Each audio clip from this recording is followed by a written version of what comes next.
Silakan. Baik, Ibu Bapak, silahkan kita buka dulu, on cam dulu. Kita akan memulai program intensif persiapan SUBT ini.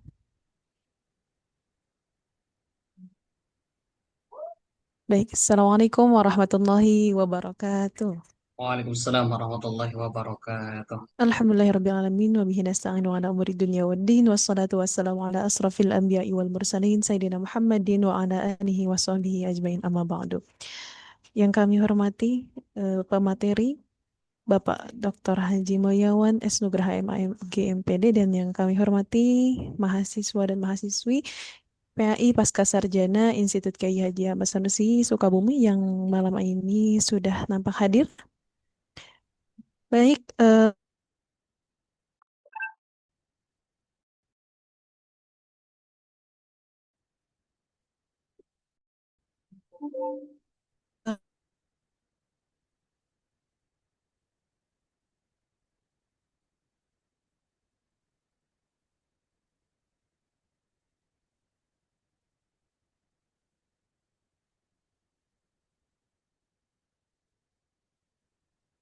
marilah kita memulai. Pak Haji, mau silakan.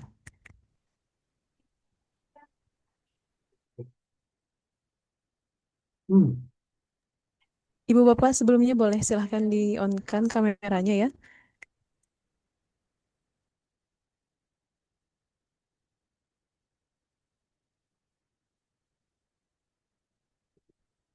Oke. Mudah-mudahan suaranya kedengar ya.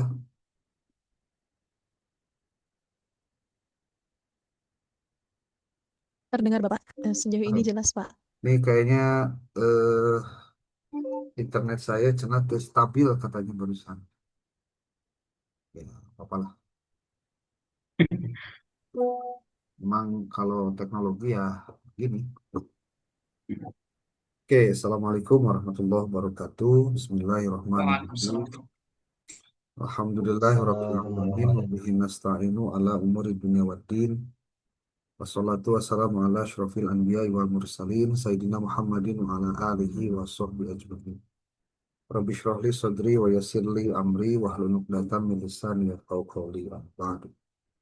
Yang terhormat Bapak dan Ibu mahasiswa program Pasca Sarjana Institut Kyai Haji Ahmad Sanusi Sukabumi, prodi eh, Pendidikan Agama Islam semester 3 yang hari ini eh, menjadi bagian dari program kampus untuk terjadinya percepatan dalam persiapan mahasiswa menjelang tugas akhir, yaitu penulisan tesis. Mari kita awali dengan bacaan basmalah bersama-sama. Bismillahirrahmanirrahim.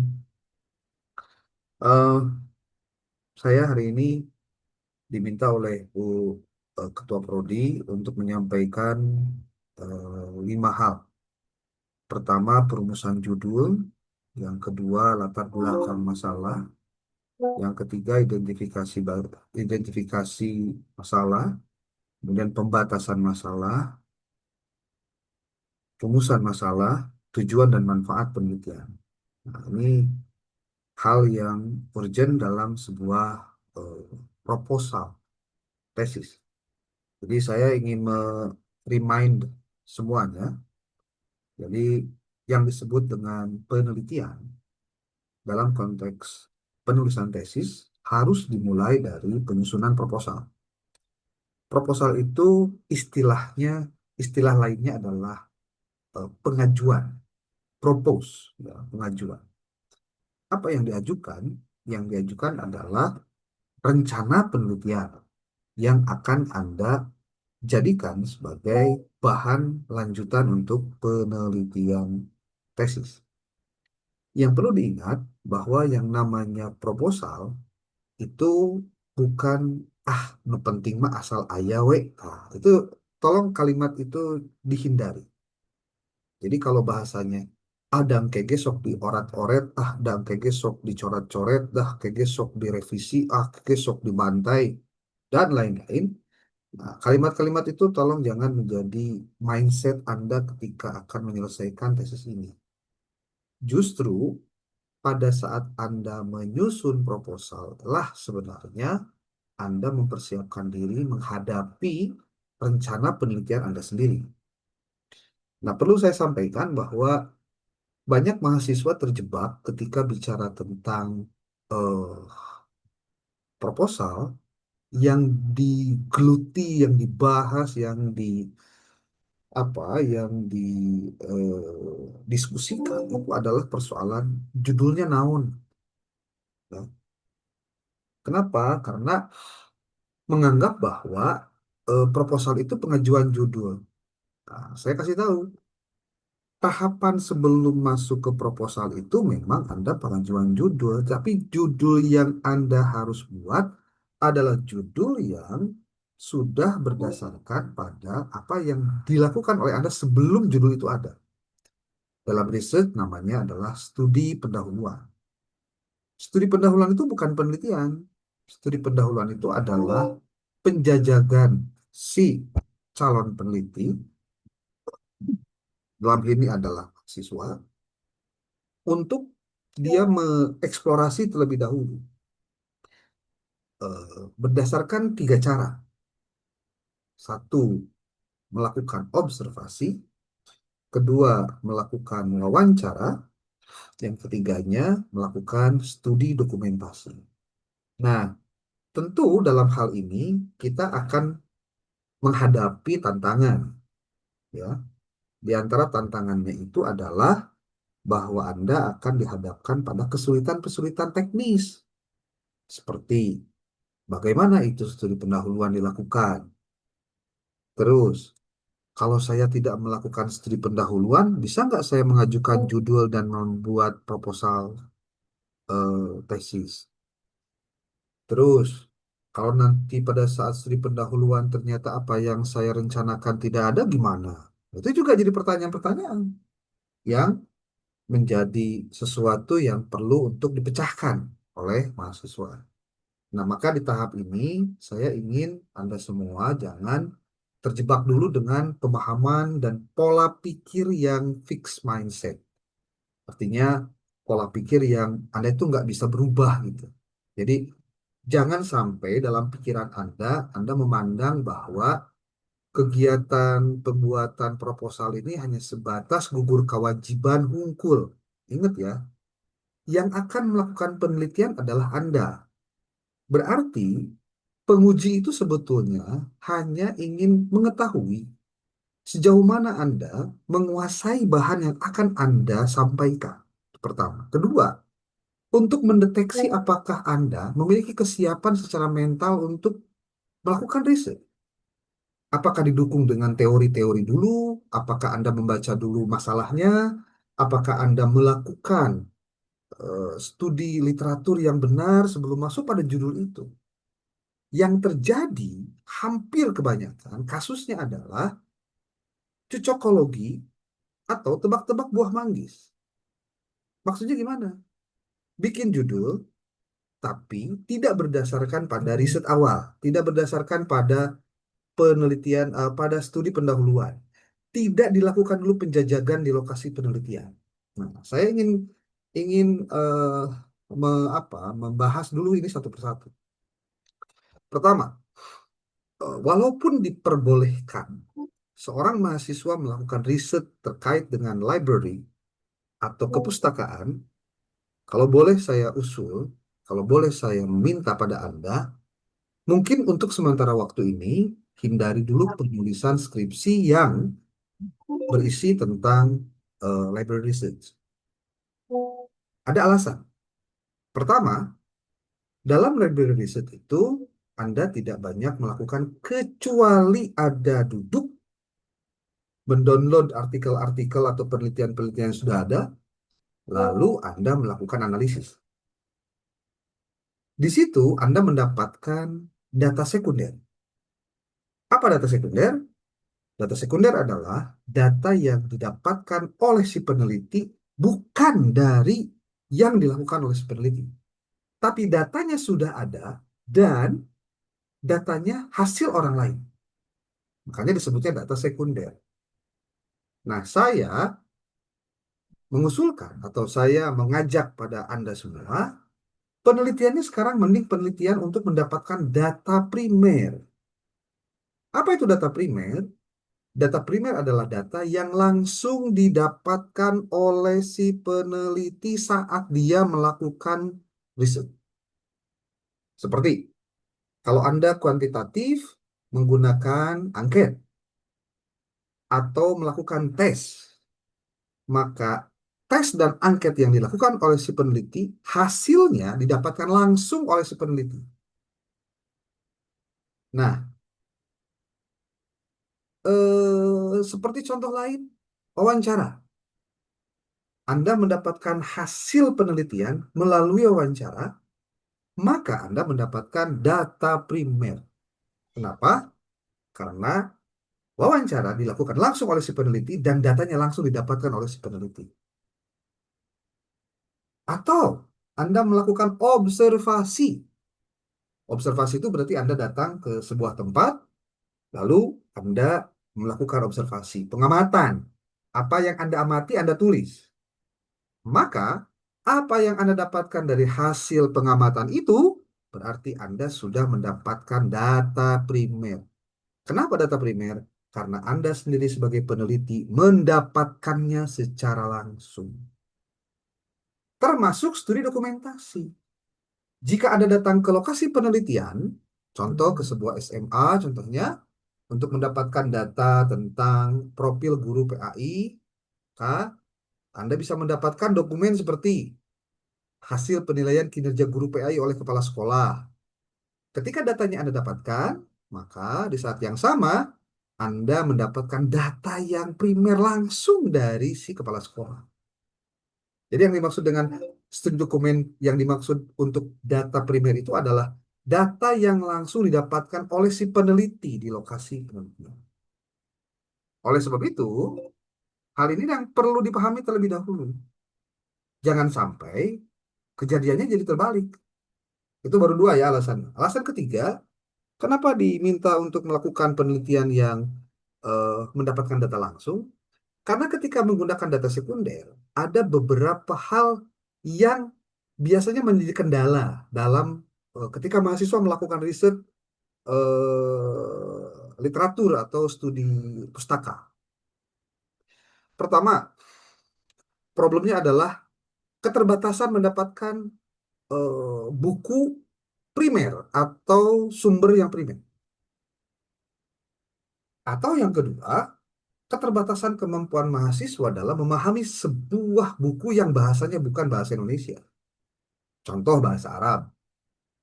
Tidak terkaci lamun kemudian Anda mengkaji buku terjemahan ketika Anda menggunakan teknik library research dalam penelitian Anda. Kenapa?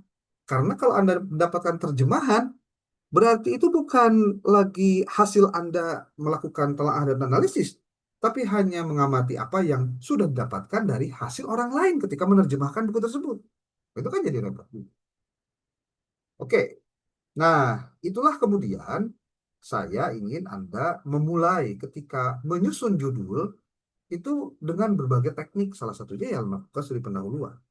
Sebelum masuk ke situ, saya pengen Anda lihat dulu slide yang saya sampaikan, atau saya tampilkan apa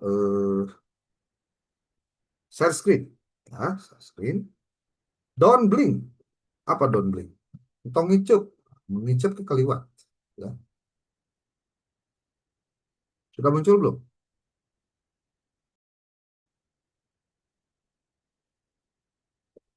Sudah? Sudah ada belum? Belum. Belum, Pak.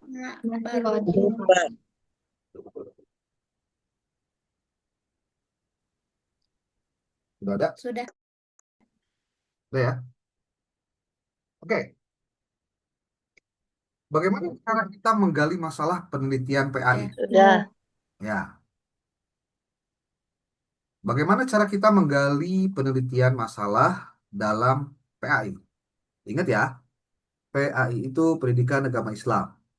Jangan sekali-kali keluar coupling ketika bicara riset Anda. Tuh, ya. Oke, kita lihat. Pertama kita harus pahami dulu sih, kenapa kita harus penelitian? Apa itu penelitian? Ngapain juga saya harus ke lapangan? Nah, itu berarti pemahaman tentang hakikat penelitian itu harus Anda dapatkan dulu. Soul-nya atau jiwanya. Yang kedua, Anda harus mengkaji masalah penelitian. Ini masalahnya. Maksudnya masalah penelitian apa, Pak? Iya, artinya Anda harus membahas dulu masalah penelitiannya, bukan judulnya. Walaupun untuk peneliti pemula, biasanya memang masalahnya didapatkan ketika dia mendapatkan judul, itu problem. Nah, kalau sekarang sudah strata 2, justru kita harus bicaranya dari persoalan dulu, dari masalah dulu. Nah, tentu hal ini akan kemudian berkembang jadi pertanyaan. Ari masalah teh naon sih? Sesuatu disebut masalah itu kalau gimana sih? Dan lain-lain. Nah, ini sesuatu yang perlu untuk mendapatkan pemahamannya, ya. Nah, ketika kita tahu masalah itu apa atau tidak, saya akan nanti perlihatkan pada Anda tentang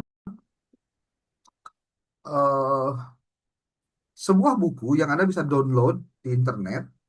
Bukunya karangan W. Gulung. Judulnya Metodologi Penelitian. Anda bisa searching bukunya di zstriplibrary.sk. zstriplibrary.sk. Dan Anda perlu tahu bahwa pada saat Anda melakukan penelitian seperti ini, Anda harus memastikan Anda memiliki sumber yang bisa dipertanggungjawabkan. Nah, masalahnya hari ini mahasiswa itu kadang jarang boga buku. Arek penulisan tesis teu boga bacaan, tidak punya buku. Apalagi ketika S2 tidak ada kewajiban, tapi tidak ada juga kesadaran. Nah, itu yang bingungnya. Ya. Oke, kalau Anda masuk ke zstriplibrary.sk, Anda silahkan melakukan dulu login di sini. Ya, ini ada login. Loginnya nanti gunakan alamat email Anda sendiri. Email email yang dipakai dalam melakukan apa telaah. Contohnya nih saya pakai MSN atau mulyawan.sgd.ac.gmail.com. Ini alamat emailnya. Karena passwordnya belum ada, pan don't have password ya. Nah, create dulu, create. Tulis alamat emailnya. Nah, tulis. Ini kalau Anda pakai laptop bisa langsung praktek nih.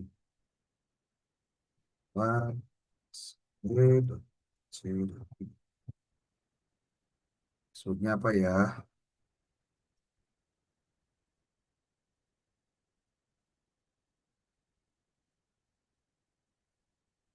Create account. Ah, oh iya, salah. Pikir, Hmm,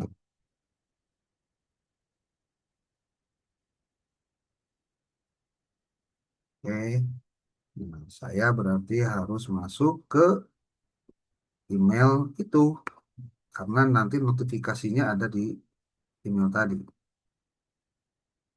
Nah, ya. Nah, terus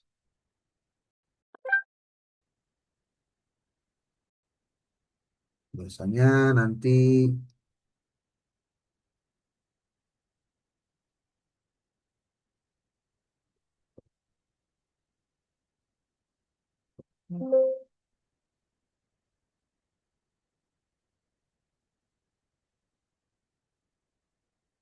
ini masuk ke karena notifikasinya masuk ke email kita.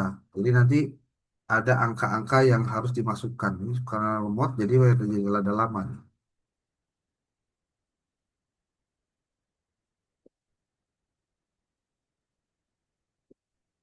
Contoh email.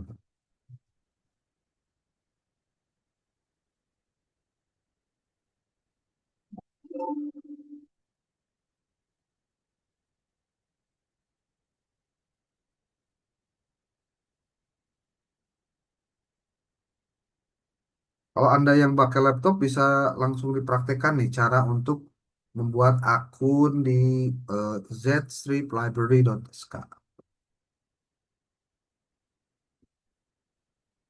Ini lama nih karena internetnya lemot nih kayak gini. Fix lemot ini ya. Mohon maaf. Saya harus siap-siap pakai eh, Zoom yang lain, apa? Sinyal yang lain. Instabil ternyata.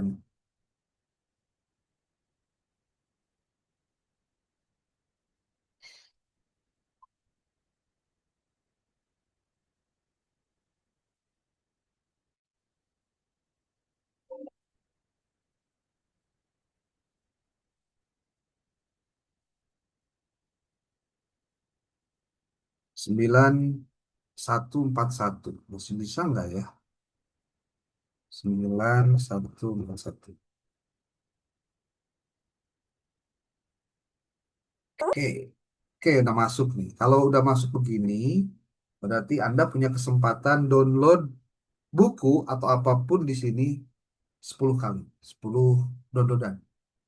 Anda tulis di sini W titik Gulo.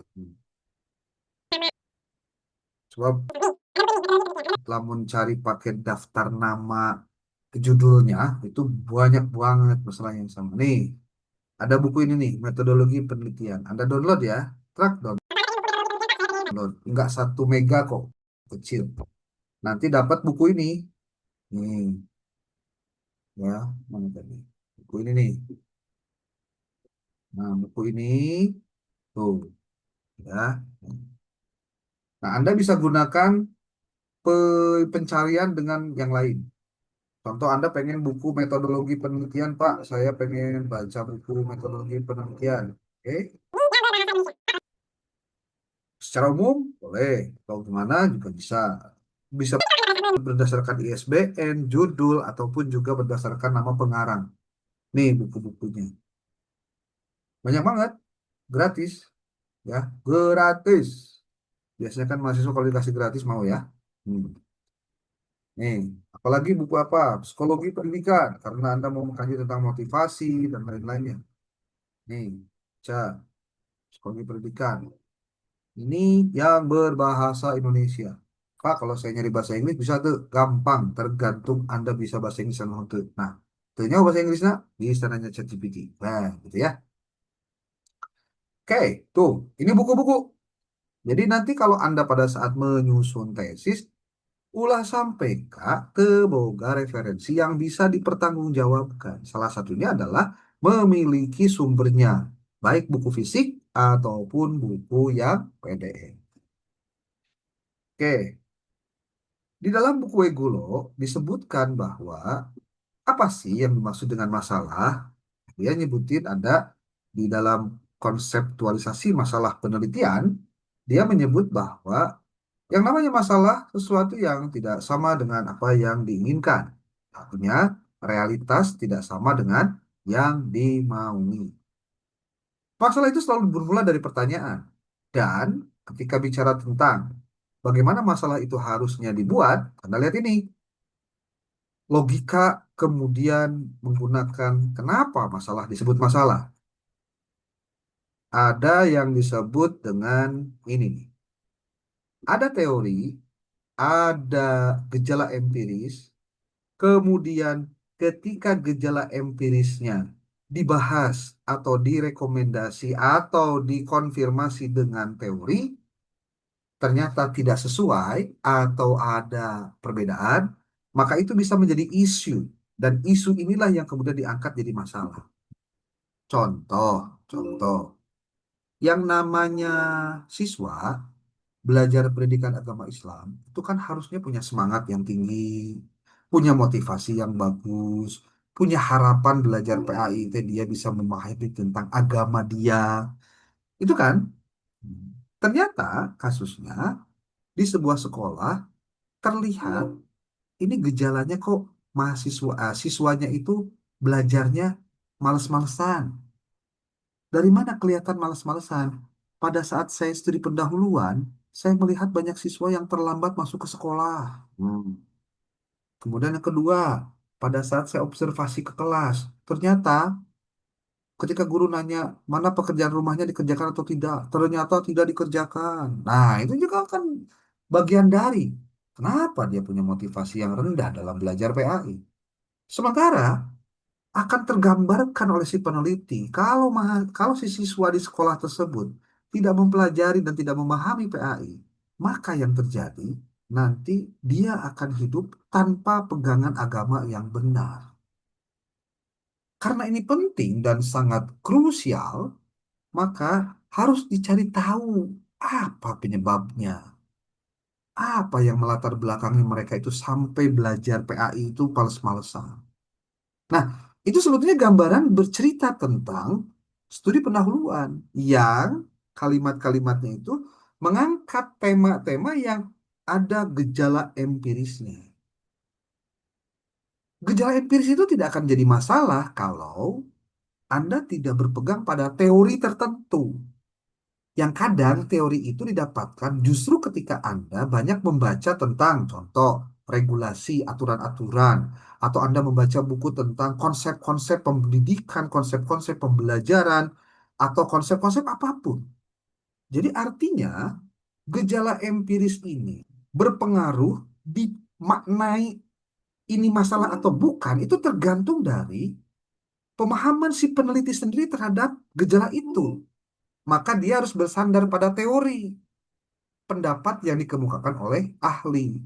Apakah ini tema masalah atau bukan? Seperti tadi, ketika ada siswa datangnya telat, ketika siswa pada saat ditanya pekerjaan rumahnya itu selesai atau tidak, kemudian banyak yang tidak bersemangat ketika belajar dengan ciri, banyak yang nguap, kadang main-main sama temennya, malah main handphone di kelas. Itu kan indikasi-indikasi gejala empiris yang kalau ditelaah dari sisi teori pendidikan, teori pembelajaran, maka ini kondisi yang tidak sehat dan harus diselesaikan dan dicari masalahnya, dicari solusinya, gitu. Jadi masalah itu dimulai dari situ. Gejala empirisnya apa?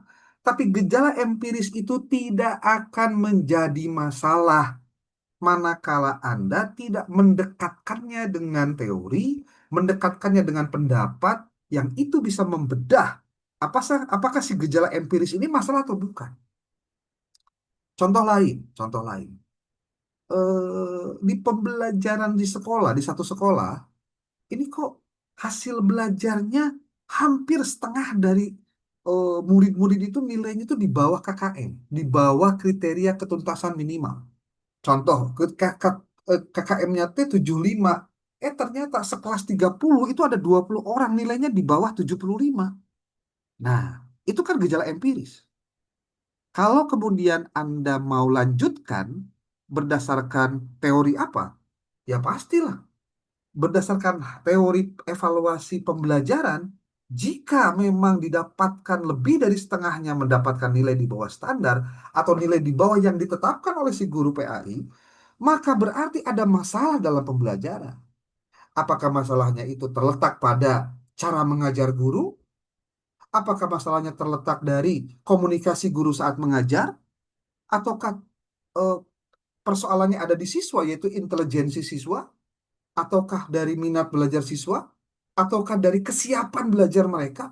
Itu banyak hal yang bisa melatar belakangi kenapa kemudian nilai siswa di satu kelas itu di bawah standar hampir setengahnya. Ini menunjukkan apa? Anda perlu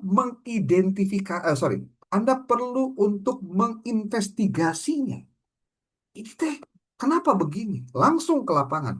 Tapi ingat, itu belum penelitian. Itu baru melakukan studi pendahuluan. Dan nanti hasil studi pendahuluan Anda masuk pada pembahasan di latar belakang masalah. Dan inilah yang kemudian saya temukan di lapangan, banyak yang tidak menggunakan latar studi pendahuluan untuk ditulis pada saat menyusun latar belakang masalah. Maka nanti pada saat sidang proposal, suka ada pertanyaan begini. Apakah Anda pernah datang ke sekolah itu untuk melakukan penjajakan? Enggak, Pak. Belum. Lah, Kemudian itu judulnya Anda sebutkan ada nama sekolahnya, itu gimana ceritanya? Anda tahu di situ ada masalah gimana? Kan itu pertanyaan yang paling mudah ditanyakan karena memang itu tergantung dari apa yang dikerjakan oleh si peneliti itu sendiri. Tuh, ya. Oke, ini teori tentang gejala dan teori tentang gejala empiris yang jadi masalah. Tadi kita masuk ke sini. Tadi kan bicara masalah penelitian. Oke, dari masalah penelitian lalu masuk ke mana? Masuk ke Anda lakukan investigasi ilmiah, harus terorganisir, sistematik, berbasis data, kritikal, dan objektif. Maka, maka ya, mafhum mukhalafahnya adalah Anda pada saat menyusun proposal itu harus menyiapkan data. Dan datanya itu harus data yang faktual. Baik itu datanya apa berdasarkan laporan hasil pihak ketiga. Contoh, ketika melihat tingkat kemiskinan masyarakat, Anda menggunakan hasil penelitian atau hasil survei sensus dari Badan Sensus Nasional contohnya. Nah, berarti Anda gunakan itu sebagai apa? Sebagai bahan untuk masuk pada masalah. Data itu penting, ya. Data itu penting. Kritikal, kritikal itu berarti Anda kritis, Anda peka, ya, peka dengan kondisi yang ada. Maka kalau di antara Anda banyak yang melihat masalah tetapi tidak dengan teori yang benar, pasti Anda akan anggap itu bukan masalah. Karena apa?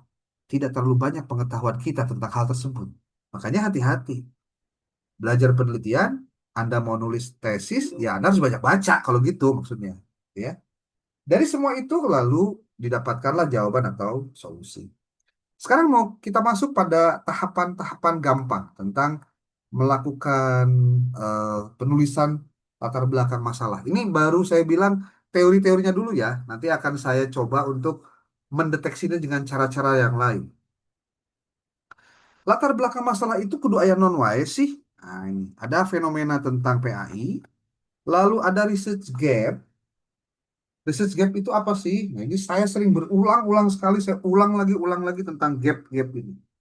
Kenapa? Karena hakikatnya penelitian itu adalah untuk menutupi gap. Bahasanya gitu.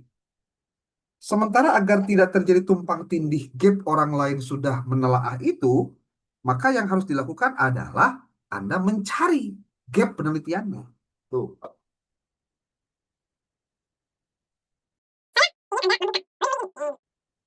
Nah, maka saya ingin Anda membuka link-link ini. Ini. Boleh di screenshot, di foto boleh.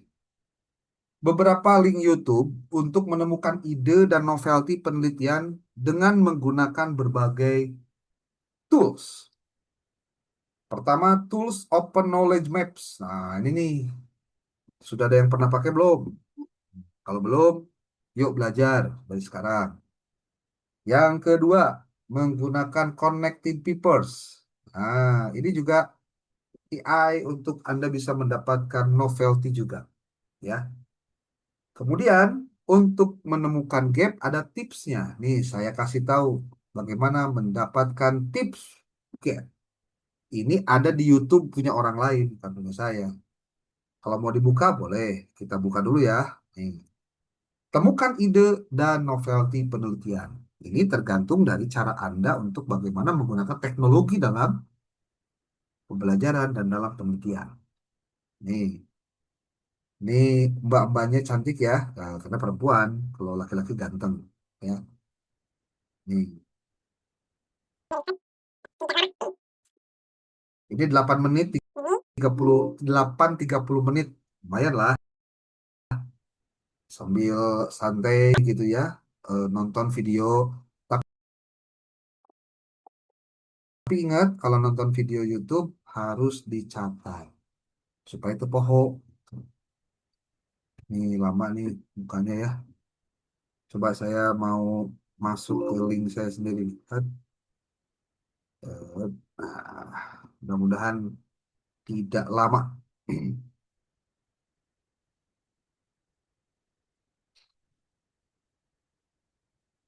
Oke, ini Jaringan ya.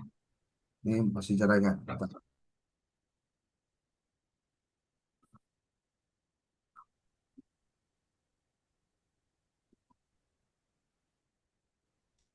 Atau menggunakan connected papers,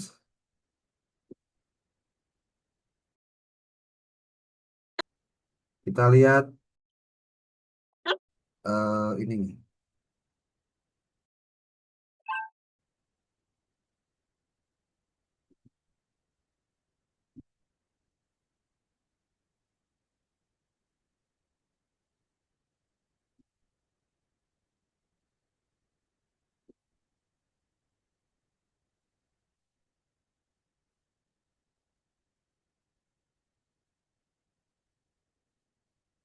Halo, kedengaran nggak suaranya?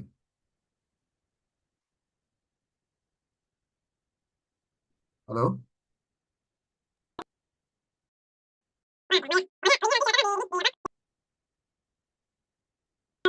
Hmm.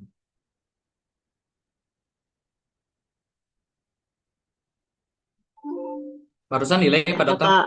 Play. Ya, ada Pak. Sekarang udah ada lagi belum? Delay. Nah, sekarang baru muncul lagi Pak Dokter. Nah, iya. Ya, biasalah hujan. Kadang hujan suka jadi kendala teknis dari sebuah teknologi ya. Kita kan kudu disyukuri boga hujan. Nih, ini judulnya ini.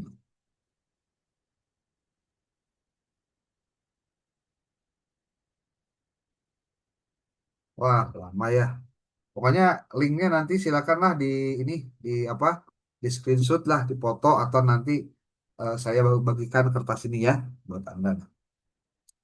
Nah, bagaimana cara membuat tips judul itu agar menarik? Ya, ini apa eh, tipsnya? Ya, tipsnya pertama judulnya ringkas, tidak terlalu panjang. Kan keyword yang menjadi kunci penting dalam judul penelitian Anda. Dan inilah yang kita sebut dengan istilah variabel penelitian. Ini apa? Keyword, ya, kata kunci. Karena hakikatnya kata kunci dalam penelitian itu adalah pintu masuk Anda melakukan penelaahan. Kemudian yang keempat, ikuti tren penelitian yang sedang aktual, seperti tentang teknologi, moderasi beragama, bullying gitu ya. Ini kan lagi rame nih di kita sekarang itu. Kemudian jangan menampilkan singkatan pada judul. Nah, ini yang perlu juga diketahui oleh bersama. Saya akan berikan tahapan, cara-cara bagaimana Anda melakukan penelitian dengan mendapatkan research gap. Ini. Untuk mendapatkan research gap, gap penelitian, gap itu kesenjangan dalam penelitian. Namun ibarat dengan puzzle, semua puzzle ya, puzzle itu kalau misalkan ada bagian yang masih kosong, itu adalah gap Anda gitu, ya. Dan dari mana kita mendapatkan gap? Banyak sekali caranya. Nah, salah satunya Anda bisa nonton ini nih. Temukan ide dan novelty penelitian dengan Open Knowledge Maps. Sudah tahu belum Open Knowledge Maps kayak gimana? Kalau belum, nanti saya kasih tahu. Nih, kayak gini. Open Knowledge Maps itu knowledgemaps.org.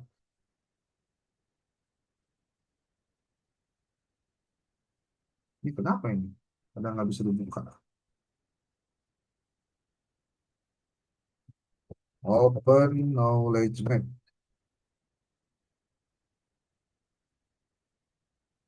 Nah ini,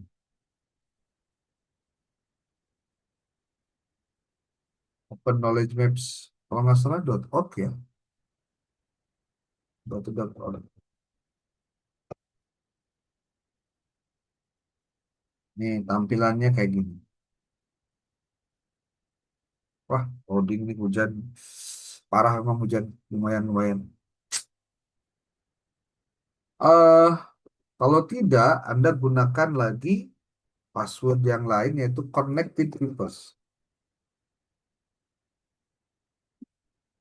Connected Reverse.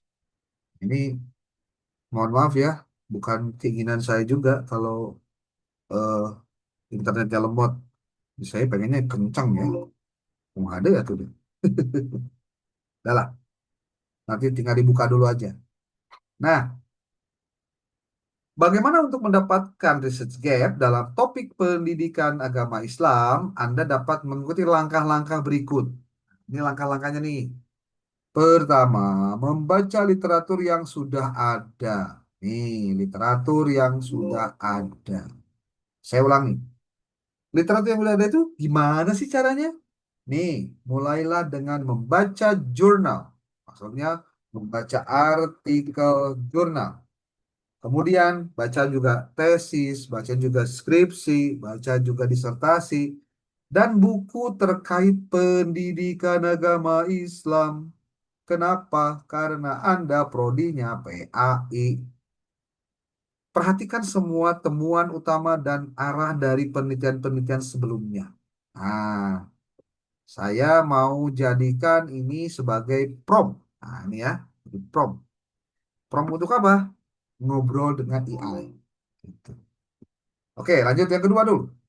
Bagaimana cara untuk mendapatkan masalah dari search gap? Identifikasi pokok bahasan yang sering dibahas. Amati pokok-pokok bahasan yang sering muncul dalam literatur terkait. Hal ini dapat memberikan petunjuk mengenai area yang sudah dipelajari secara mendalam. Anda kalau menggunakan Publish or Perish, lalu datanya Anda masukkan ke dalam Force Viewer, nanti Anda akan temukan mana-mana saja kata-kata kunci dari variabel yang Anda tulis dalam bentuk kalimat ataupun prasakata yang sudah banyak yang mengkaji atau belum banyak mengkaji. Saya mungkin bukan tempatnya di sini untuk menjelaskan tentang Force Viewer dan Publish or Perish, tapi kalau Anda mau, Anda silakan buka YouTube dan tulis saja bagaimana mencari masalah penelitian, research gap, dan lain-lain menggunakan AI. AI-nya adalah salah satunya adalah eh, Publish or Perish dengan Force Viewer. Jadi hasil dari Publish or Perish dimasukkan ke dalam Force Viewer. Oke. Yang ketiga, pahami tren dan pendekatan terbaru. Jadi jangan sampai yang jadul-jadul yang ada kaji. Gitu. Ketika tentang pembelajaran pun harus pembelajaran yang aktual, bukan pembelajaran yang biasa-biasa gitu. Ya. Pahami tren dan pendekatan baru. Analisislah. Kira-kira nih, penelitian terbaru dalam PA itu apa aja sih? Kemudian apa ada metode, teori, atau pendekatan baru yang belum banyak dieksplorasi? Ini menjadi penting nih. Menjadi prom ini. Pertimbangkan perspektif baru atau variasi pendekatan. Mencari cara untuk memeriksa dan memahami pendidikan agama Islam bisa menghasilkan research gap. Misalnya, apakah ada tinjauan tentang pendekatan multidisipliner yang belum banyak dieksplorasi? Karena eksplorasi dari kondisi kontekstual itu sangat mendorong dan membantu Anda untuk menemukan masalah penelitian. Tinjau kondisi tekstual tersebut yang terbaru yang mungkin mempengaruhi PAI, seperti perubahan kebijakan, sosial, dan atau budaya. Seperti contoh, apakah ketika di madrasah, di sekolah, bertambahnya jam pelajaran dari 2 jam menjadi 3 jam, itu bertambah efektifkah atau tidak? Gitu. Jangan-jangan banyak yang tidak, kayaknya sedikit atau banyak PAI mah sama aja, contoh. Atau memang, alhamdulillah sekarang sudah bertambah 1 jam. Berarti peluang kita untuk memberikan materi yang perlu diperlukan itu bisa ditambahkan di jam-jam itu, kan gitu. Ya. Oke, itu yang kelima tuh. Kondisi kontekstualnya dieksplorasi. Lalu, perhatikan studi-studi perbandingan. Misalkan, sistem PAI di negara-negara mana dengan di negara kita. Kira-kira ada kesenjangan atau tidak. Tapi di Batur ayat sih PAI gitu. Oh bukan, apa religious education, sarua. Gitu. Atau education religious. Ya. Kemudian yang ketujuh, fokus pada isu-isu kontroversial dan atau kurang diketahui. Ini penting nih. Tapi kan Anda bingung juga. Naonnya termasuk kategori eta, oke, saya akan cari tahu dengan cara-cara baru ya. Tinjau isu-isu yang kontroversial dan masih kurang dipahami dalam PAI. Ini bisa menjadi area di mana penelitian baru dapat memberikan warna yang berharga. Ini teorinya ya. Dalam praktiknya belum tentu gampang loh. Kenapa? Karena kalaupun ada masalahnya, tapi di lokasi mana penelitian yang bisa mengkaji ini, itu kan jadi masalah lagi yang baru, ya.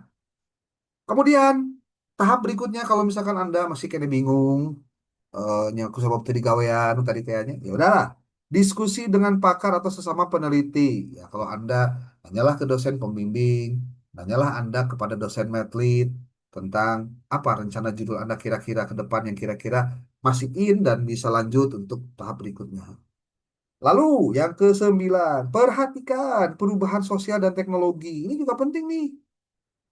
Kenapa? Karena memperhatikan perubahan sosial dan teknologi ini salah satu cara si peneliti untuk melihat perkembangan bagaimana itu berdampak terhadap pembelajaran PAI, berdampak pada penguasaan siswa pada pembelajaran PAI, dan seterusnya dan seterusnya. Ya. Dan yang ke-10, buatlah rencana awal penelitian atau buatlah rencana penelitian awal. Berarti setelah Anda mengidentifikasi potensi research gap, buat rencana awal untuk penelitian Anda. Tentukan apa metodologinya, tujuannya, dan tujuan penelitian Anda. Nah, ini. Itu 10 apa? 10 apa sih langkah-langkah mencari research gap. Sekarang saya nggak mau ngasih contoh. Ingat ya, contoh. Apa? Contoh. Topik aktual penelitian PA itu kayak gimana aja sih? Itu nih. Ini saya kasih tahu nih ininya apa bocorannya. Pertama, implikasi teknologi dalam pembelajaran agama Islam. Oh, tentang apa saja? Tentang bagaimana teknologi informasi dan komunikasi mempengaruhi metode pengajaran dan pembelajaran PAI. Nih, penting. Yang kedua, apa sih isu yang aktual, topik yang aktual? Pendidikan agama Islam dalam konteks multikultural. Nah, ini masih jarang-jarang nih. Multikultural itu apa sih, Pak? Dijelaskan mah panjang lebar. Inti nama gimana caranya menghargai perbedaan dengan yang tidak sama dengan Anda. Tuh, ya. Nomor 3, nih yang juga menarik nih. Pendidikan inklusif untuk anak dengan kebutuhan khusus dalam pembelajaran PAI. Masih jarang loh yang neliti tentang ini. Contoh, datang ke SLB, coba Anda kaji. Walaupun sudah ada banyak risetnya, tapi untuk pelajaran PAI apakah gampang? Di situ ada tulisan bahasa Arab, di situ siswa juga kudu bisa ngaji. Coba kumaha, kudu apal heula ari Quran Braille bisa henteu. Terus dia bisa ngaji nggak? Tapi dilalahnya justru orang-orang yang tunanetra, justru hafalan Qurannya lebih banyak daripada nu beunta. Ya, itu kan problem. Yang keempat, contohnya tema tentang aktual itu pendidikan agama Islam dan pembangunan karakter. Nah, ini bisa masuk tentang bagaimana individu, bagaimana PAI dapat mempengaruhi pembentukan karakter dan moral mereka. Itu. Yang kelima, PAI dalam era digital. Wah, ini juga sesuatu yang powerful nih.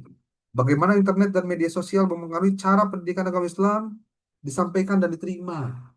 Jangan-jangan nanti guru mah tinggal bikin aja ke siswa mah, kamu bikin ini ya, apa, bikin konten ya tentang anu.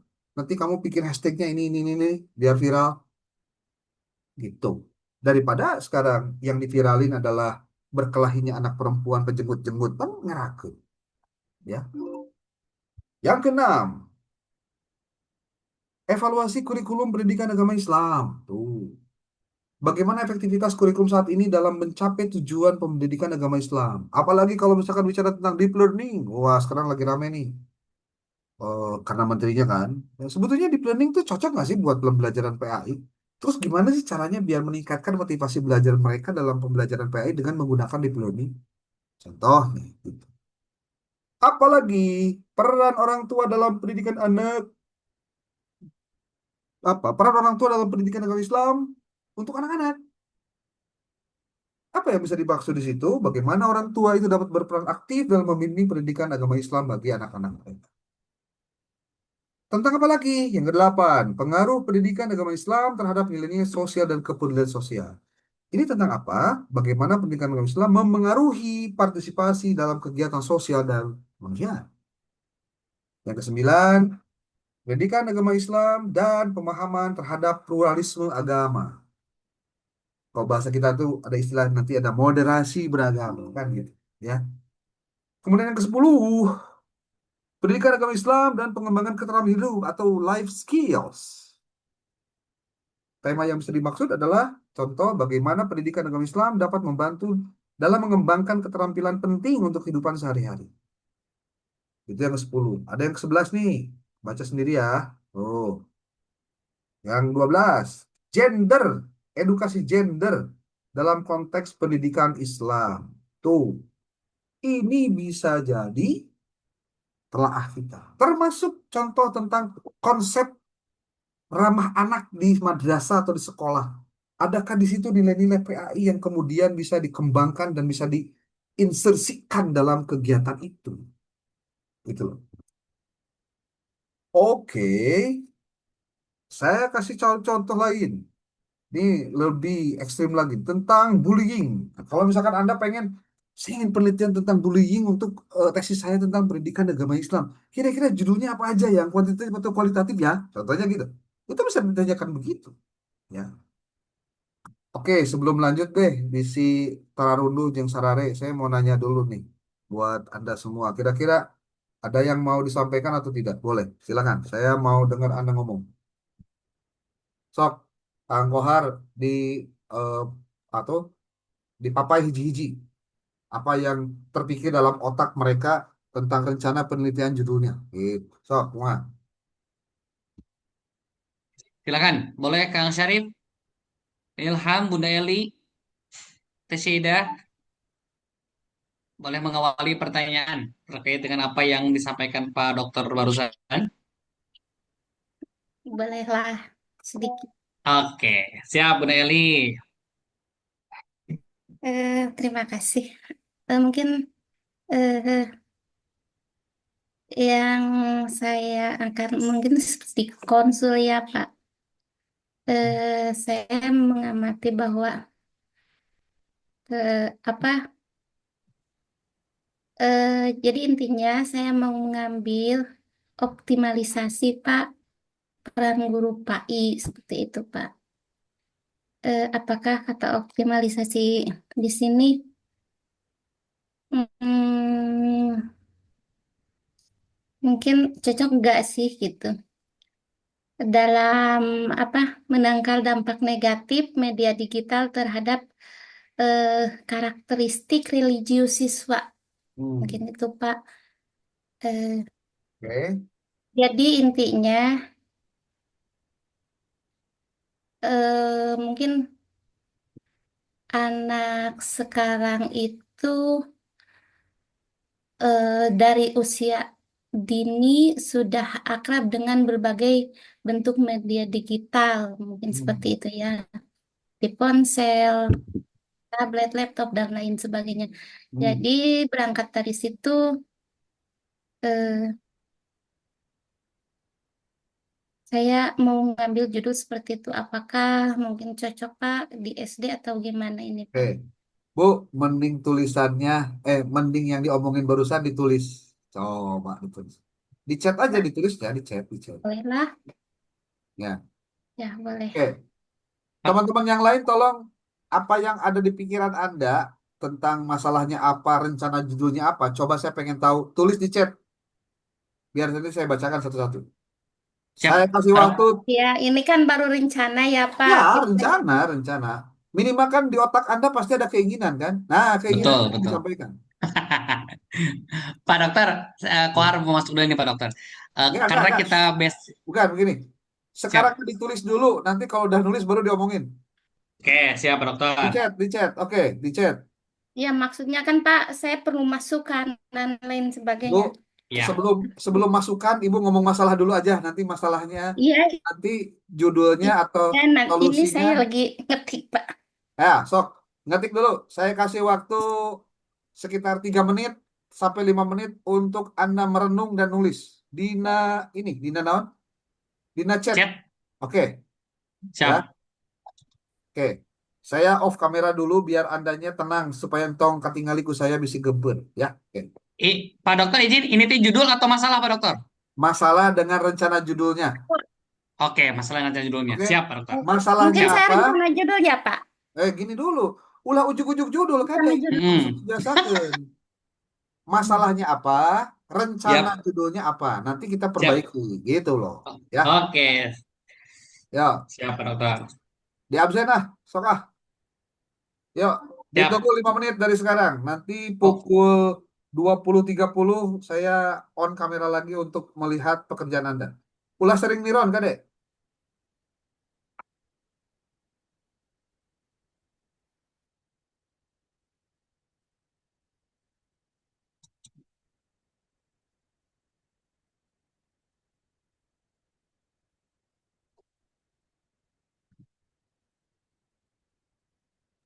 Baik, Ibu Bapak yang perlu digarisbawahi, kembali mengingatkan bahwa permasalahan yang akan diteliti lalu judul yang Pengajuannya apa? ter, ya yang akan diajuinnya terkait permasalahan itu apa seperti itu Oke. ya. Ini baru satu orang Bapak. Ya.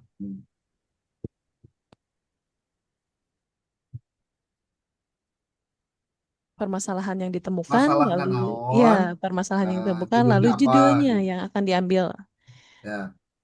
seperti itu. Jangan tidak perlu pakai pertanyaan-pertanyaan dulu. Deskripsikan saja, deskripsikan. Bisa bisa heseng kena, ya, bisa heseng. Ingat ya, masalahnya apa? Tulis judulnya di bawahnya. Jangan sampai masalah naupul. Anda nanti menyimpan masalah nanti. Pak Ilham Maulana, apa tuh yang mau ditanyakan? Lagi diketik dulu Pak ini. Oh, diketik. Oh, kirain apaan? Sok, biar ini. Ya, Bu, sok. Nanti kalau sudah pukul 20.30 saya masuk lagi sudah semua. Sok sekarang mah rada stres edik tenan naon lah. Ya, oke. Ya Yo. Pak, siap Pak Dokter, masalahnya tenang naon. apa sama identifikasi masalah Pak? masalah Masalah yang aja. ditemukannya dulu aja Bapak, Masalah dulu masalah aja, inti masalah yang dulu. mau diangkat Sok, gitu, Oke. biar seperti nanti itu. ketahuan deh.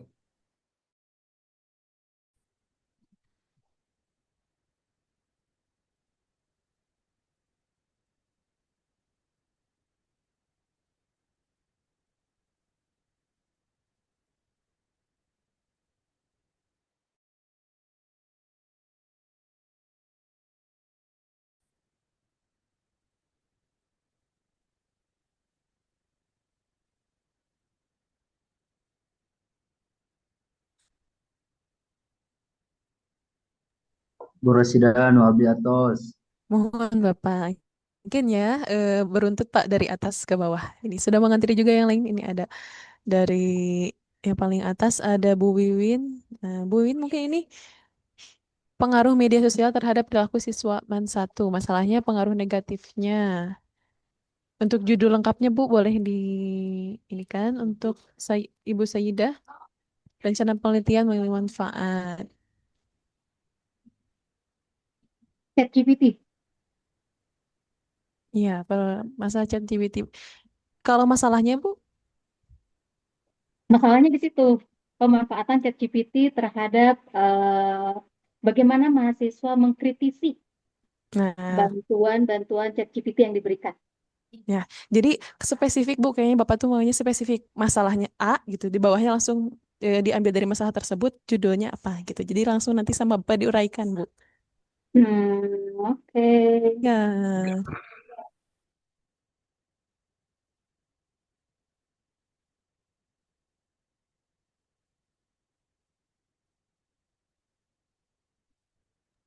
baik Ibu Bapak, 2 menit lagi ya, nanti pemateri kita akan kembali mengulas terkait masalahan dari judul ataupun permasalahan penelitian dari Ibu Bapak semua. Mungkin sambil mengisi boleh nanti akan saya kirimkan absensi di grup Google Form absensi boleh diisi ya Ibu Bapak ya. Ya, bagus, bagus.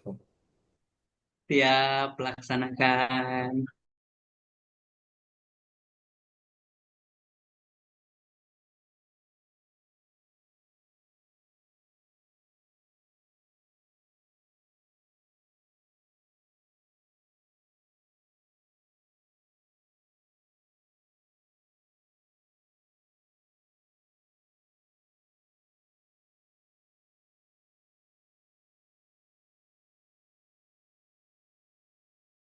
Nah, baik Ibu Bapak boleh agak dimodifikasi nih dari Ibu Esa Nurhayati. Permasalahan dan rencana judulnya sudah sangat jelas gitu ya.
Baik, Bapak. Kurang lebih sudah ada 10 mahasiswa yang sudah mengirimkan pokok permasalahan dan juga rencana judul untuk penelitiannya.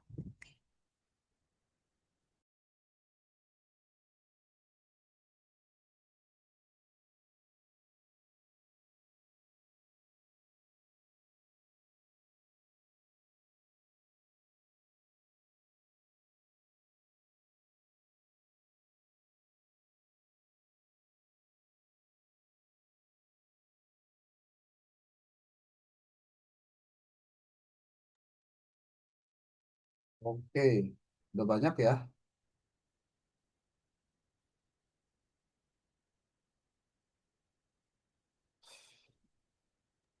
Iya, Bapak. Alhamdulillah kurang lebih ada 12 sejauh ini, Oke. Bapak. Ini yang Bu Wiwin. Ini masalahnya pengaruh negatif perilaku anak remaja sekarang dari media sosial khususnya TikTok. Nah, itu belum ketemu nih. Kira-kira ajuan judulnya mau apa nih? Kira-kira, saya ngomong kira-kira dulu ya. Yang Kira-kira. di bawahnya, Pak. Oh, ada di bawahnya. Mana di bawah? Oh, pengaruh media sosial khususnya TikTok terhadap perilaku siswa-siswi Mansat. Mansat mana, Bu? Bogor, Bandung, Kabumi, Jawa Barat, apa? Kota Sukabumi, Pak, mohon maaf. Terlalu cepet itu. Lebih spesifik ya, nanti kalau judul buat tempat ya. Iya, Pak. Pasti, Oke. pasti. Terus ini, Saidah. Masalah yang ditemui kurang kritis mahasiswa terhadap jawaban yang diberikan ChatGPT. Langsung kopas tanpa diteliti lagi. Ya. Terus, rencana judul pengaruh pemanfaatan ChatGPT sebagai asisten belajar terhadap kemampuan berpikir kritis dan persepsi pembelajaran mahasiswa pada mata kuliah PAI. Nah, ini juga dituliskan, Bu. Rencananya kira-kira Anda mau ngajuinnya gimana gitu. Ya, lokasinya perlu dijelasin. Lokasinya insya Allah di Sisip Samsul Ulum, Bapak. Oke, oke. Kita lihat lagi satu lagi ya, beberapa lagi ya. Sebelum saya komentar, saya mau lihat baca-baca dulu ya, baca-baca dulu. Bu Eli Nuryani, pengaruh negatif media digital mulai terlihat pada perilaku dan karakter religius siswa sekolah dasar. Guru PAI belum sepenuhnya mampu memanfaatkan media digital sebagai sarana edukatif. Kurangnya integrasi antara pendidikan agama dan literasi digital. Sebenarnya. Minimnya kolaborasi antara guru, orang tua, dan lingkungan dalam pengawasan aktivitas digital siswa. Belum adanya strategi optimal yang eh, digunakan guru PAI dalam menanamkan nilai-nilai dari siswa. Judulnya, optimalisasi peran guru PAI dalam menangkal dampak negatif media digital terhadap karakter religius siswa sekolah dasar. Nah, ini juga perlu dijelaskan nih. Paling tidak saya harus klarifikasi. Ini judulnya mau ke kuantitatif atau kualitatif? Bu, Sa, Bu Eli, Bu Eli. Halo, Bu Eli.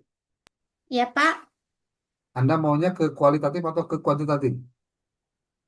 Mungkin ke kualitatif ya, Pak. Oke, kalau kualitatif, nanti mungkin judulnya jangan pakai ada kata terhadap, Bu. Isi pandangannya jadi mengarah pada, oh ini mah kuantitatif karena ada kata-kata terhadap. Kata-kata Oh, terhadap itu nanti berhubungan dengan kata pengaruh. Itu pengaruh terhadap hubungan dengan. Makanya itu kata-kata itu perlu dihindari lah.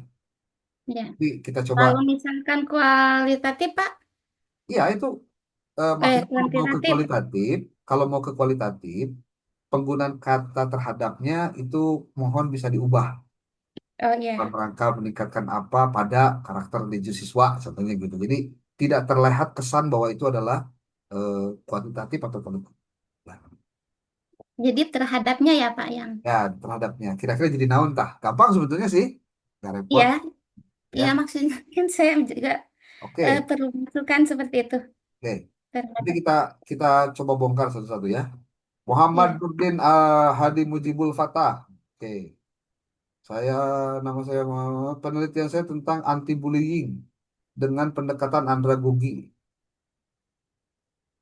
Masalah bullying ini ada di setiap sekolah, yang membedakan itu adalah jumlah kasus dan intensitas dalam kasus bullyingnya. Mengapa bisa terjadi? Ternyata itu bisa dipengaruhi dengan pola pikir yang masih menganggap bahwa diri mereka masih seperti anak-anak kecil, padahal mereka sudah beranjak dewasa. Sehingga pendekatan andragogi adalah solusi yang sangat baik untuk anti bullying. Nah, terus judulnya naon tah itu teh? Rencana judulnya Di di bawah mana Pak. teh? Ya Oh, di bawah. Aing mah jadi di bawah jadi kehanapnya. rencana Aing mah. Mana? Oh iya tah. Berikutnya tadi Kak ini internalisasi Pak. nilai-nilai pendidikan agama Islam anti bullying melalui Internalisasi pendekatan nilai-nilai pendidikan. andragogi. Penelitian di SMA Al-Atikiyah. Oke. Minimal Anda ngerti mana masalah, mana judul ya. Itu berapa belit judul jadi masalah. Oke, next. Pak Bu Salwa, Pak saya mau bertanya tentang masalah dan isu semisalnya. Masalah berangkat dari seorang siswa SMP yang sedang dalam kegalauan terkait agamanya. Apakah dia memilih log out atau tetap log in di Islam? Karena berdasarkan isu orang tua yang berangkat dari berbeda agama kemudian bercerai dan harus memilih apa ya? Harus apa ini? Memilih salah satu dari mereka sesuai agama mereka masing-masing. Apakah tema isu tersebut bisa dipakai penelitian? Jawabannya langsung saja, ya bisa saja.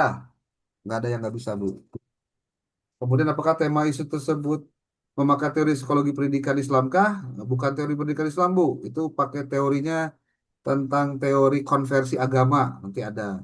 Nanti ada lagi teori tentang psikologi belajar apa intinya belajar psikologi aja, psikologi agama, ya. Bukan psikologi pendidikan Islam, bukan. Tapi ini mungkin akan lebih kentalnya nanti ke arah psikologinya. Nah, kalau ke PAI-nya itu adalah sebetulnya di ranah apa itu bisa dilakukan. Nanti kita bisa tanyakan itu ke ahlinya ya. Nanti kita tanyakan. Oke, apakah sifat ini personal mungkin Pak ya? Iya ya personal. Tapi di penelitian kualitatif jenis fenomenologi itu bisa digali, Bu. Ya, Anda silakan baca buku metodologi penelitian kualitatif jenisnya eh, fenomenologi. Itu fenomenologi itu jawaban-jawaban dari responnya itu sangat subjektif sekali. Dan itu bisa diteliti, ya. Oke. Tinggal nanti Ya, dikaitkan dengan Pak. PAI kayak gimana, gitu, ya. Iya. Oke, Abdul Makasih loh, Kohar Pak. Azazi, masalahnya satu, bagaimana pelaksanaan kegiatan gerakan pramuka di sekolah dalam upaya internalisasi nilai-nilai karakter. Dua, nilai-nilai karakter apa saja yang dapat diinternalisasi melalui kegiatan gerakan pramuka. Bagaimana pengaruh? Wah, ini sebetulnya bukan masalah ini. Justru yang harus ditanyakan itu gini, kenapa harus pakai pramuka itu? Emang kalau pakai pramuka pasti bisa internalisasi nilai-nilai karakter. Emang ada masalah dengan anak-anak pramuka sehingga mereka harus ada internalisasi nilai-nilai karakter? Kan itu juga pertanyaan. Jadi yang harus dimunculkan itu masalahnya apa? Contoh di sini, contohnya, contoh pembahasan masalahnya gini, eh, bahwa contoh, contoh di sebuah sekolah eh, ada siswa yang mengikuti gerakan pramuka. Gitu. Seharusnya kalau ikut gerakan pramuka, mereka itu akan begini, begini, begini, begini. Tapi faktanya ada loh kasus begini siswanya, gitu.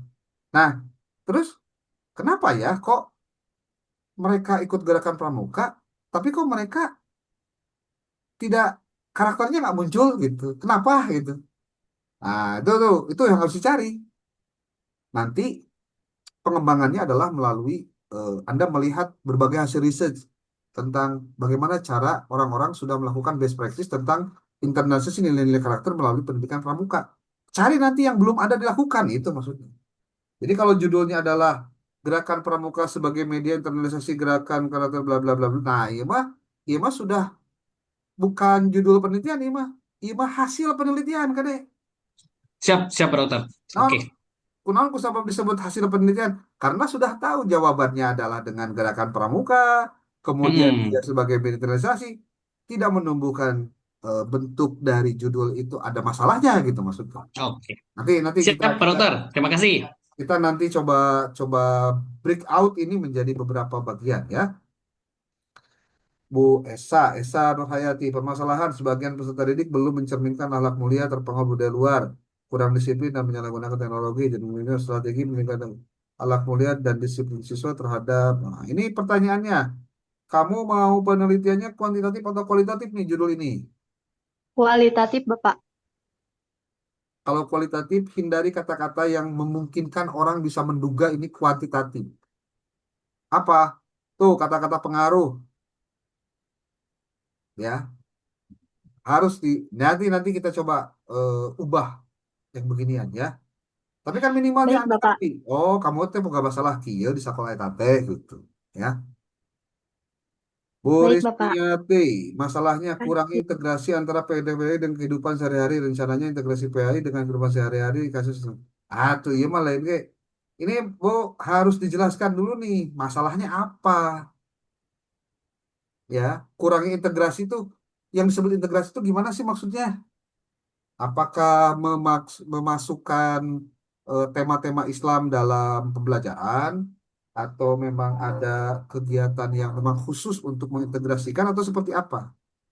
Ini pertama, kelemahannya adalah pemaparan dari masalahnya perlu lebih spesifik ya. Tapi saya anggap wajar karena memang ini kan latihan. Tapi ketika judulnya adalah integrasi PAI dengan kehidupan sehari-hari dan kasusnya di SMA X contohnya, pertanyaannya adalah Anda itu menelaah sesuatu yang sudah terjadi integrasinya, atau memang integrasinya belum terjadi, tapi Anda ingin mengeksperimenkan integrasi itu. Kira-kira mana yang benar dari pernyataan saya Ya, tadi? ya seperti itu Pak, ingin mengintegrasikan dalam kehidupan sehari-hari apa yang itu di sekolah dengan di kehidupan sehari-hari di Nah, lingkungan. kalau Kayaknya judulnya seperti itu adalah, Pak.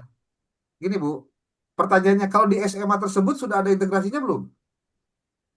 Eh, berdasarkan ini Pak, penilaian kayaknya belum Pak. Belum ya. Nah, kalau Ya, belum, kalau belum Bu, berarti Ibu itu akan melakukan penelitian jenisnya itu research and development Bu. Ya, ya, penelitian yang menelaah apa yang belum terjadi, lalu Anda mengawal kegiatan-kegiatan tertentu untuk mengarah ke situ. Kalau memang belum dilakukan. belum. Jadi, bedakan ya, kalau misal penelitian yang pengen dilakukan oleh kita, kalau saya boleh menyebutnya begitu, itu adalah penelitian yang fakta empirisnya sudah ada di sana. Sehingga Anda itu hanya memotret apa yang sudah terjadi. Kalau misalkan di sekolah itu belum terjadi, tapi Anda mengawal itu supaya terjadi, artinya ada treatment-treatment khusus, Bu ya. Nah, berarti Anda sedang melakukan research and development, Bu. Dan itu penelitian yang memakan waktu cukup lama, sekitar setahun. Dan kalau misalkan itu terjadi, ya Anda jadi lulusnya tahunan 2027, kan. Lama teuing, Bu. Ya, lama teuing, Bu. Ya Ya. Pak, terima kasih Visi. masukannya. Nanti kita coba gali satu-satu ya. Saya coba coba gali satu-satu supaya nanti masuk pada ranah yang diinginkan. Ya, baik Nah, Pak, terima Ilham, kasih. saya menemukan masalah mengenai rendah minat daya baca kitab kuning santri dan berpikir kritis karena di antara pembelajaran di pesantren yang cenderung satu arah. Kemudian ketika diadakan kegiatan Basul Masail, beberapa santri di pesantren tersebut menampilkan perubahan dalam peningkatan daya minat baca dan berpikir kritisnya. Rencana judulnya mengimplementasi kegiatan Basul Masail terhadap peningkatan daya minat baca kitab kuning dan berpikir kritis santri. Pondok pesantren Az-Zainiyah. Oke. Ini penelitiannya kuantitatif kualitatif nih. Kualitatif Pak rencananya. Kalau kualitatif judulnya jangan begini. Mantap. Kita masih bingung Pak apa kuanti Nah, itu kuanti dia. tapi belum belum tahu ngitung yang kan tiga Betul. atau empat Betul. variabel ya. Ini Tadi ini ini juga perlu dipahami juga. Kalau saya ya, pertama lokasi tempat Anda research itu kan di pondok pesantren.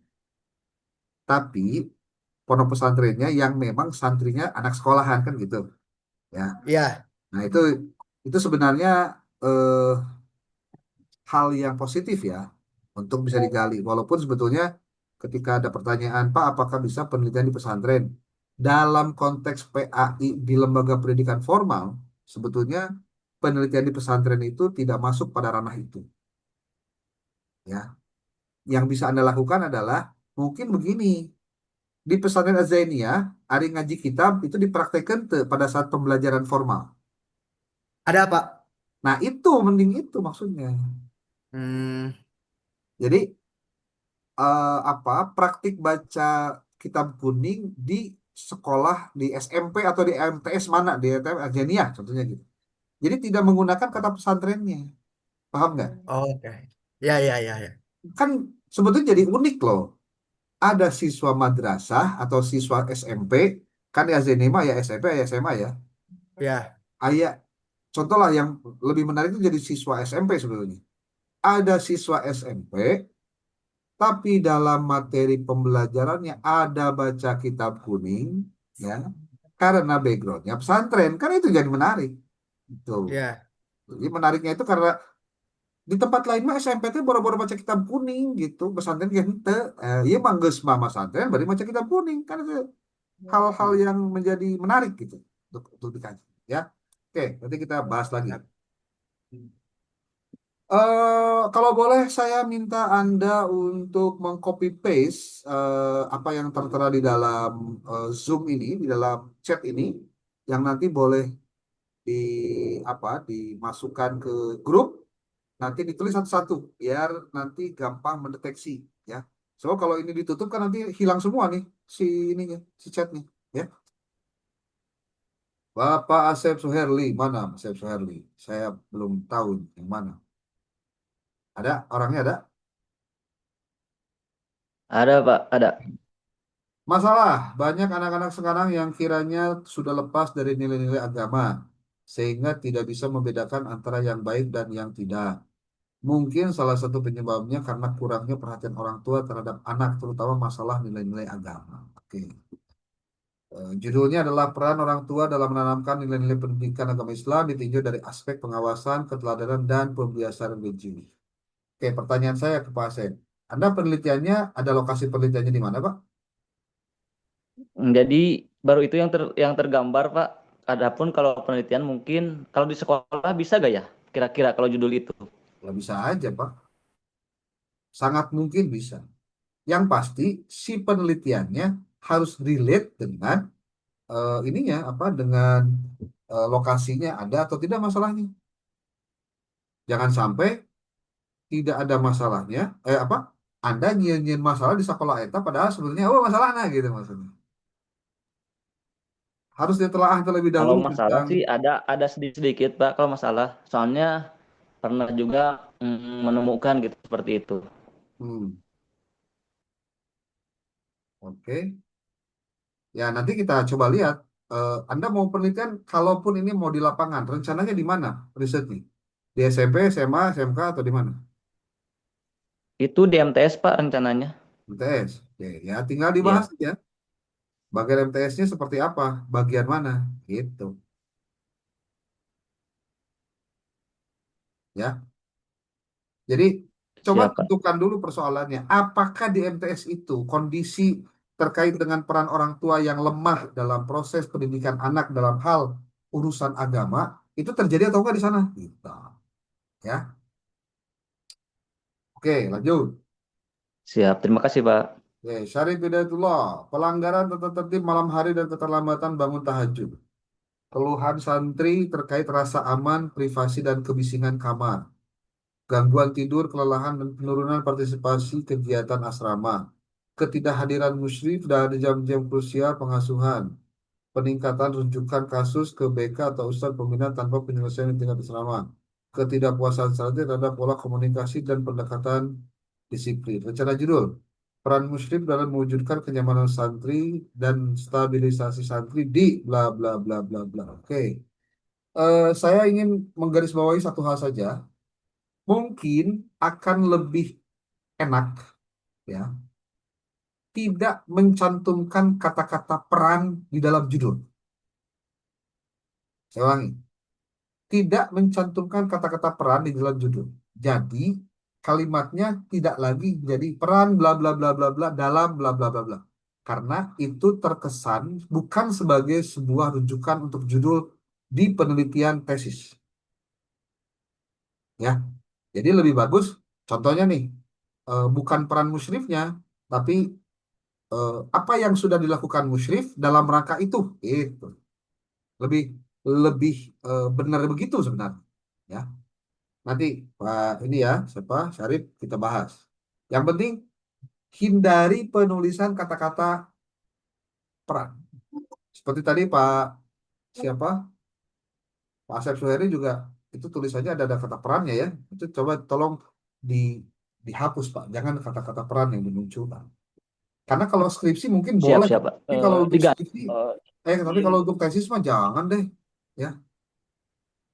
Oke, di Pak Adin ini Pak, masalahnya, kalau dari catatan masalah itu Pak, punten Pak, hmm, eh, pendekatannya itu kualitatif atau kuantitatif ya Pak? Yang kualitatif, Pak. eh, Itu kualitatif, kualitatif. kualitatif. Ya, maksudnya dari masalah tadi yang saya cantumkan Hmm. itu harus kuan atau kual itu atau Tidak ada kata tergantung. harus mana, nggak ada. Oh, Tergantung oke, tujuannya mau apa, itu yang paling penting. oke, siap. Ya, tujuannya mau apa. Nuhun, Pak. Nama ya, Adin ini. Pembelajaran PAI di SMA Zenia belum optimal dalam membentuk ranah penilaian ranah afektif peserta didik. Seperti sikap religius, empati, tanggung jawab yang berdampak pada perilaku dan prestasi mahasiswa di SMA Zenia. Judul yang akan diangkat, implementasi pembelajaran PAI melalui pendekatan psikologi untuk meningkatkan kualitas output peserta didik di SMA. Nah, ini teh eh kajian ya antara masalah jeung judul. Mana hari ini? Siapa? Kenapa saya bilang ini pajiin antara judul jeung masalah? Hehe. Coba lihat masalahnya. Belum optimal dalam membentuk ranah afektif.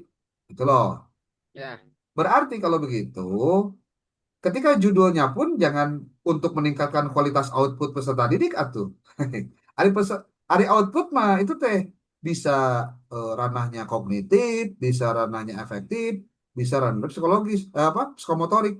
Walaupun nyata-nyatanya rata-rata outputnya itu di kognitif, Pak.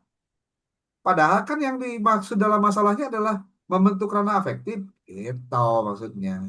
Paham, Meren? Paham, Pak. Gitu. Kadeta bikin judul dengan menampilkan masalah itu bakal menemukan apakah terjadi sinkronisasi antara judul dengan masalah apa enggak gitu. Karena kayak bisa jadi pada saat nyusun latar belakang masalah jadi pajiin ke hasilnya.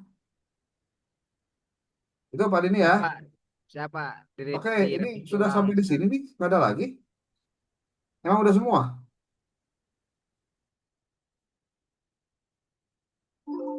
Udah semua belum?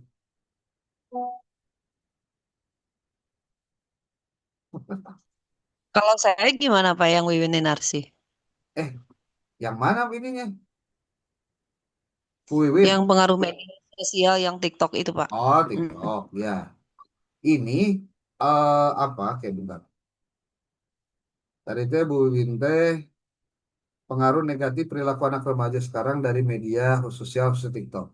Mestinya Bu, dalam menyusun masalahnya itu harus di Jadi gini, masalah itu hakikatnya adalah konteks yang diangkat sehingga Anda bisa menyebutkan bahwa di sini ada masalah atau tidak. Contoh, ketika Anda bicara pengaruh TikTok nih, ya.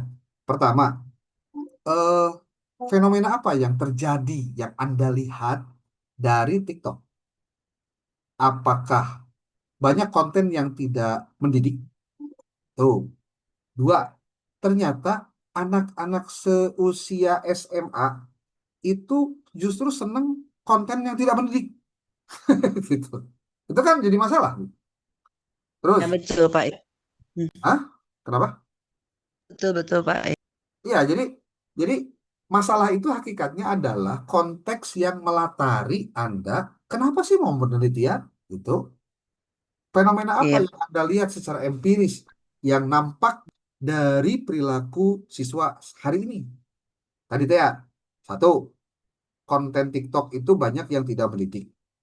Yang kedua, eh, anak sekarang seneng loh TikTok atau konten-konten TikTok yang nyebutin maaf nama-nama kebun binatang gitu, apa hewan-hewan di kebun binatang gitu kan, atau banyak yang ya tampilannya mesum lah, lihat joget-joget gitu kan.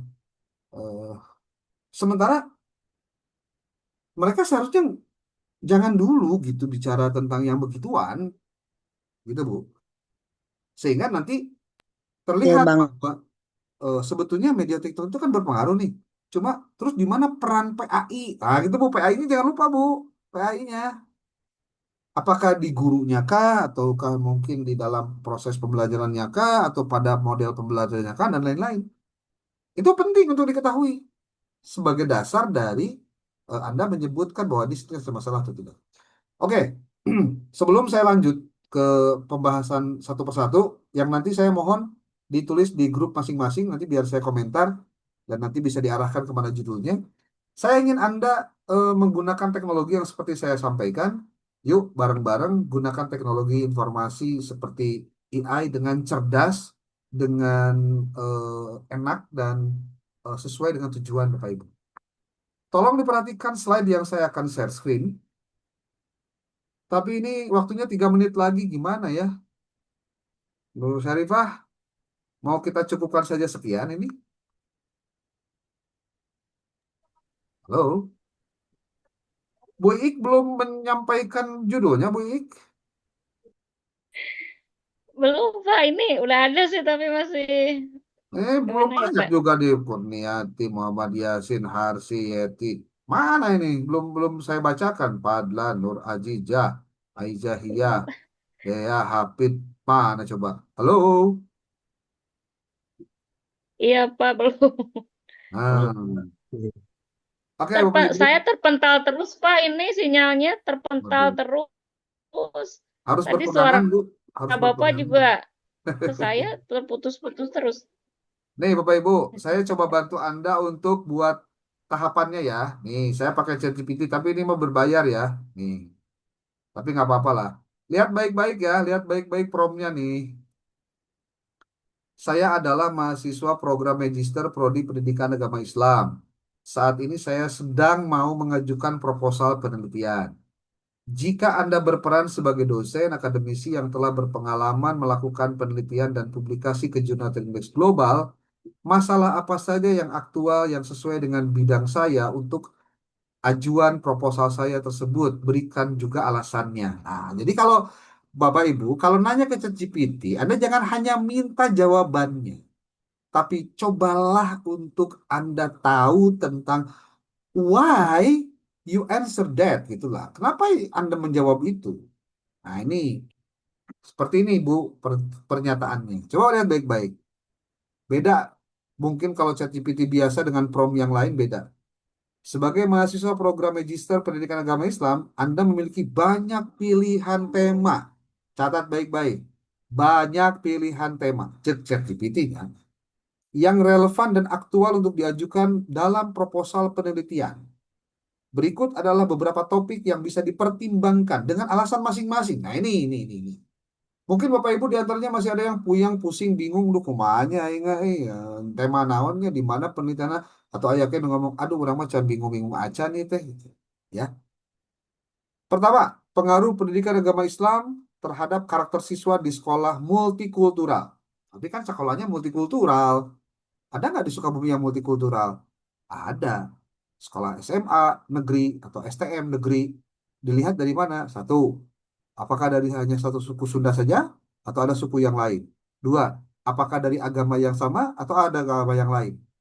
Kalau misalkan berbeda, tidak hanya Islam, ada yang juga di luar Islam, berarti multikultural. Kan gitu. Alasannya apa? Di era globalisasi ini, sekolah dengan keberagaman budaya dan agama semakin banyak. Penelitian ini bisa menggali bagaimana pendidikan agama Islam berperan dalam membentuk karakter siswa dalam konteks keberagaman.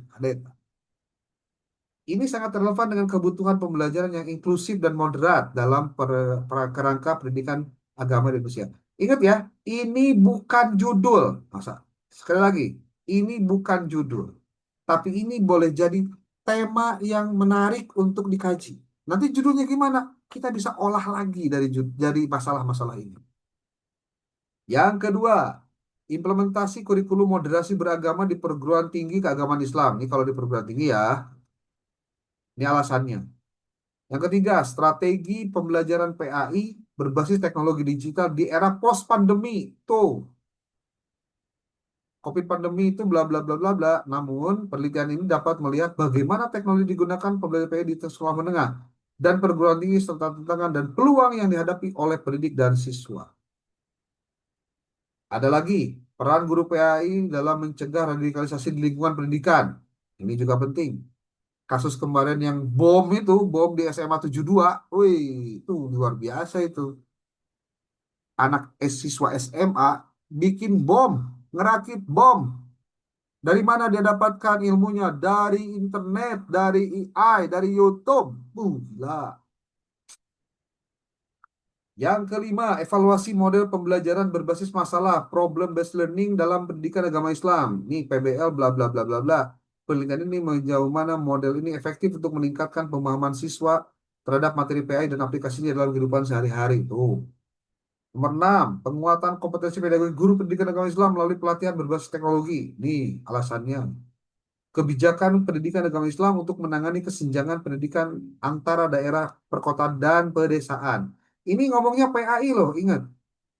Mencantumkan kata PAI itu sebenarnya bagian dari bentuk pewujudan terhadap fokus and scope dari riset Anda. Fokus scope itu artinya yang menjadi pokok kajian. Nomor 8, pengaruh kegiatan keagamaan di sekolah terhadap pembentukan karakter religius siswa. Pak Kohar, salah satunya pramuka tuh bisa masuk di sini. Kan kegiatan keagamaan juga bisa di situ. Hadro, Muhadoro, remaja masjid, rohis. Itu kan kegiatan-kegiatan keagamaan di dalam sekolah. Dalam bentuk unit-unit kegiatan. Nih, Bapak Ibu perhatikan baik-baik. Setiap topik di atas memiliki relevansi yang tinggi dengan isu-isu pendidikan agama Islam di Indonesia. Dan sangat sesuai dengan perkembangan kebutuhan. Nah, saya mau tanya dulu. Apakah jawaban Anda berbasis pada riset terhadap penelitian-penelitian terdahulu?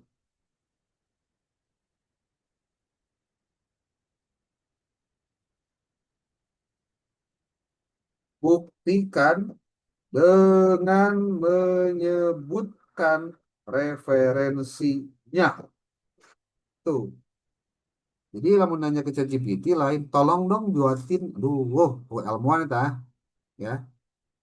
Tolong dong buatin masalah buat penelitian saya gitu loh, buat di tesis. Saya pusing. Cek ChatGPT teh. Mana pusing nanya, aku jadi lebih pusing gitu. Nih Bu, Pak tuh. Jawaban di atas dia itu ada dasarnya enggak? Karena dasar inilah yang nanti akan kita jadikan sebagai apa ya sebetulnya? Dasar teorinya, Pak. Tuh, lagi mikir. Ini kalau ChatGPT berbayar, mikirnya juga mendalam. Tuh. Jadi kira duit memang tengah bohong. Ya. Tuh, saya mendasarkan saran topik itu karena memang ada penelitian terdahulunya. Kalau misalkan tadi tentang moderasi di PT KIN ya, itu ternyata sudah ada. banyak studinya. Anda bisa lihat di sini ChatGPT berbayar tuh memberikan linknya berupa ini kayaknya jurnal nih, tuh transformasi pembelajaran PAI pasca COVID. Ayo judulnya PAI PAI berbasis digital pasca pandemi itu.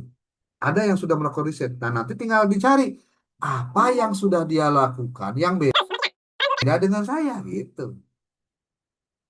Terus nomor 3, peran guru PAI dalam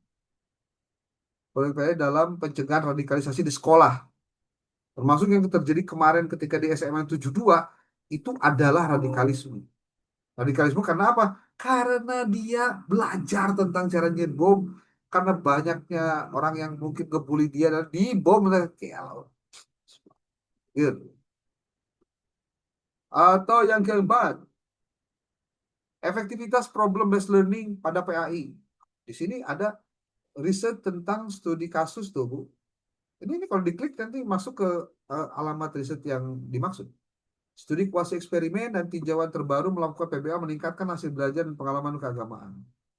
Kegiatan keagamaan sekolah membentuk karakter religius. Aktivitas kegiatan berkontribusi positif pada perilaku karakter, namun efek di lingkungan sekolah bervariasi. Perlu studi desain program dan ukuran efek jangka panjang. Nih, bisa dilihat. Pengaruh lingkungan sekolah dan aktivitas keagamaan. Nah, nanti kalau misalkan oleh Pak Kohar tadi mau masukin apa?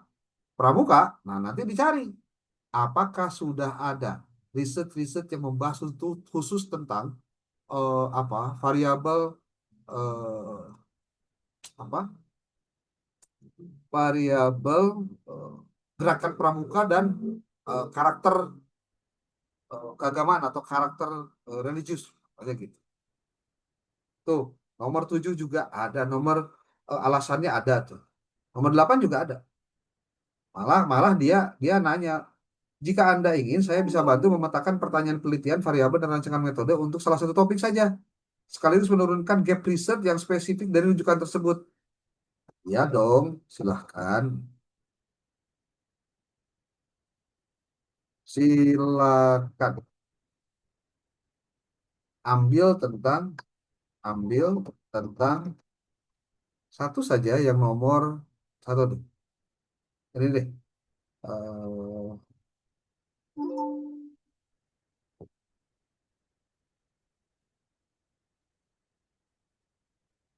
Nih, apa yang terjadi nanti? Coba lihat.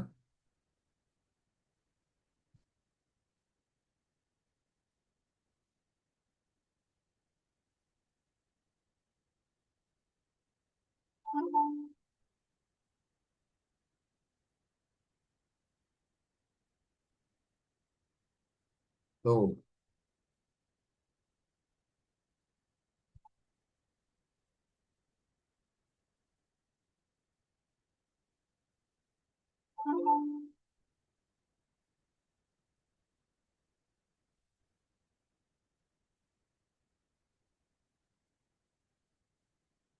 Siap, saya susun kerangka proposal peran guru PAI. Ah, nanti kita akan ganti judulnya nggak peran ya. Ini sebagai pengantar ke masalah saja. Oh, latar masalah singkat. Oh, rumusan masalahnya tuh. Tujuannya kerangkanya tuh. Dia sudah buatkan apa? Step by stepnya apa saja. Nah, nanti tinggal dikembangkan menjadi sebuah oh, penulisan yang rapi, ada citasinya dan lain-lain. Wah, panjang kan ceritanya. Ini kakak yang judul ya. Aduh, ini buka prodi punten ya. Ngebahas judul juga lumayan ternyata nih. Ya, ngebahas latar belakang masalah juga lumayan. Tuh, opsi A. Sampai dalam. Tuh, contoh butuh instrumen draft awalnya kayak gini tuh. Ya, semua. Ya. Kemudian di sini juga tuh kerangka analisisnya, pemetaan gapnya, referensi yang nanti bisa dijadikan bahan Anda tuh luar biasa. Ini tuh langsung aja. Butuh saya jadikan ini ke format proposal lengkap 10 halaman. Wah, genah pisan, namun saya langsung diklik. Iya dong, tuntaskan sampai dengan beres selesai gitu. Tapi kan Mantap. Tapi ini ini belum kita berikan belum kita berikan konteks kita gitu. Jadi jangan sampai Anda terbawa arus dengan ChatGPT juga. Kecerdasan Anda itu harus dipakai dengan menyiapkan data untuk diolah oleh ChatGPT, oleh AI, agar apa yang Anda inginkan sesuai dengan apa yang Anda sajikan gitu. Ya. Jadi hati-hati di sini kita belum memberikan data apapun. Ya. Nah, saya akan coba gunakan satu yang tadi disebutkan di dalam di dalam apa? Di dalam chat. Kali coba saya lihat di chatnya. Para ranjang loh chat mah ya. Ya. Nah ini nih. Siapa nih? Bu Eli. Saya kopikan ya. Shot. Saya masukkan ke sini. Nah, apa yang akan terjadi? Mohon berikan penilaian terhadap masalah dan judul yang saya ajukan di atas. Apakah relevan atau perlu ada revisi?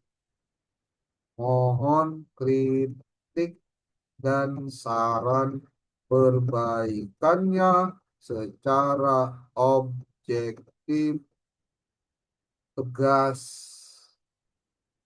dan penuh argumen.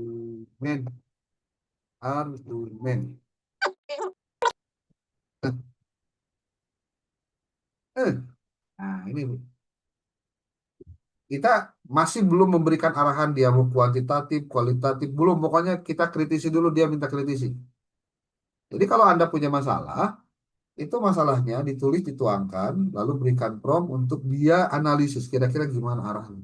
Anda boleh sepakat, boleh tidak dengan apa yang dia jawab. Tapi yang penting mah hiji, Anda melakukan komunikasinya dengan benar. Baik, saya nilai dulu dalam beri revisi konkret, penilaian ringkas. Tuh, relevan isu PAI, literasi digital, dan karakter religius di SD sangat kuat. Emang ini di SD, Bu, tadi? Saya belum lihat di SD apa enggak ini. Kemudian pengaruh negatif media digital, masalah terlalu umum, tidak menyebutkan indikator perilaku. Tuh, dia juga sudah memberikan kritik tuh kalau gitu. Makanya kalau Anda bicara dengan AI itu, mau yang pahit, mau yang manis, Anda harus telan tuh. Ulah kieu ngambek ka ChatGPT teh. Mana naon sih ngajawab teh kieu patut teu sesuai hayang urang. Cek ke ChatGPT teh jawab deui. Jawab deh keulangan gitu tah apa deh bah. Nah, lihat tuh. Nih, tadi ini kan tadi SD emang. Oh iya, sekolah dasar nih ya, tuh sekolah dasar ini. Maka jawabannya sekolah dasar tuh. Penilaian ringkas, penilaian per butir masalah, terus saran perbaikan masalah jadi fokus riset. Tuh di bejaan bu cara teh kudu kieu kayak paparan teh kudu kieu kudu kieu kudu kieu. Opsi judul yang lebih presisi. Presisi itu naon sih? Lebih tepat ya. Lamun Anda mau kuantitatif, pakainya korelasional, gunakan SAMPLS. Nah, iya tah. Peran kompetensi digital dan kolaborasi itu dalam memitigasi dampak paparan. Kalau dilihat dari judulnya, ini judul kuantitatif. Di sini ada peran kompetensi guru digital PAI, satu variabel, kolaborasi orang tua dalam mitigasi dampak paparan media sosial, itu adalah dapat media digital itu variabel satu lagi, variabel X2, lalu karakter religius siswa SD itu variabel Y. X1, X2, Y. Kuantitatif, korelasional, pakai SAMPLS. Kalau pakai mixed method explanatory, nah ini Bapak Ibu, Pak boleh nggak tesis saya mau pakai mixed method? Boleh banget, ya boleh banget. Integrasi literasi digital dalam pembelajaran PAI di SD, mekanisme pengaruh terhadap karakter religius dan peran kolaborasi sekolah dan orang tua. Wih, judulnya ekstrim nih. Yang ketiga, opsi judulnya adalah efektivitas modul PAI berbasis intelektual digital terhadap peningkatan karakter religius siswa SD, studi kuasi eksperimen. Kalau kuasi eksperimen itu, Bu, kuantitatif tapi bentuknya seperti eksperimen tapi kuasi. Jadi dia menggunakan teknik yang sifatnya sederhana, tapi eksperimen. Dan itu kuantitatif. Kecuali kalau memang, Pak, saya mau kualitatif, gimana dong? Nanti kita berikan pertanyaan lanjutan, ya. Tapi dia memberikan arahannya dengan menggunakan desain kuantitatif. Ini hipotesis, contohnya dan pertanyaannya. Tuh. Variabel diferensial, indikator singkat. Yes. Jika saya tuju ada susun satu matriks dijual pustaka, genah bisa. Sudah nampak jelas. Jadi, Bu siapa tadi? Yang ini teh? Bu Eli Pak yang Oli tadi ya. Ah, ini saya. Iya. tampilannya begini, Bu. Dia memberikan arahan-arahan begini. Nah, terus kita ngomong lagi. Jika saya ingin mengkajinya melalui pendekatan kualitatif, jenis studi kasus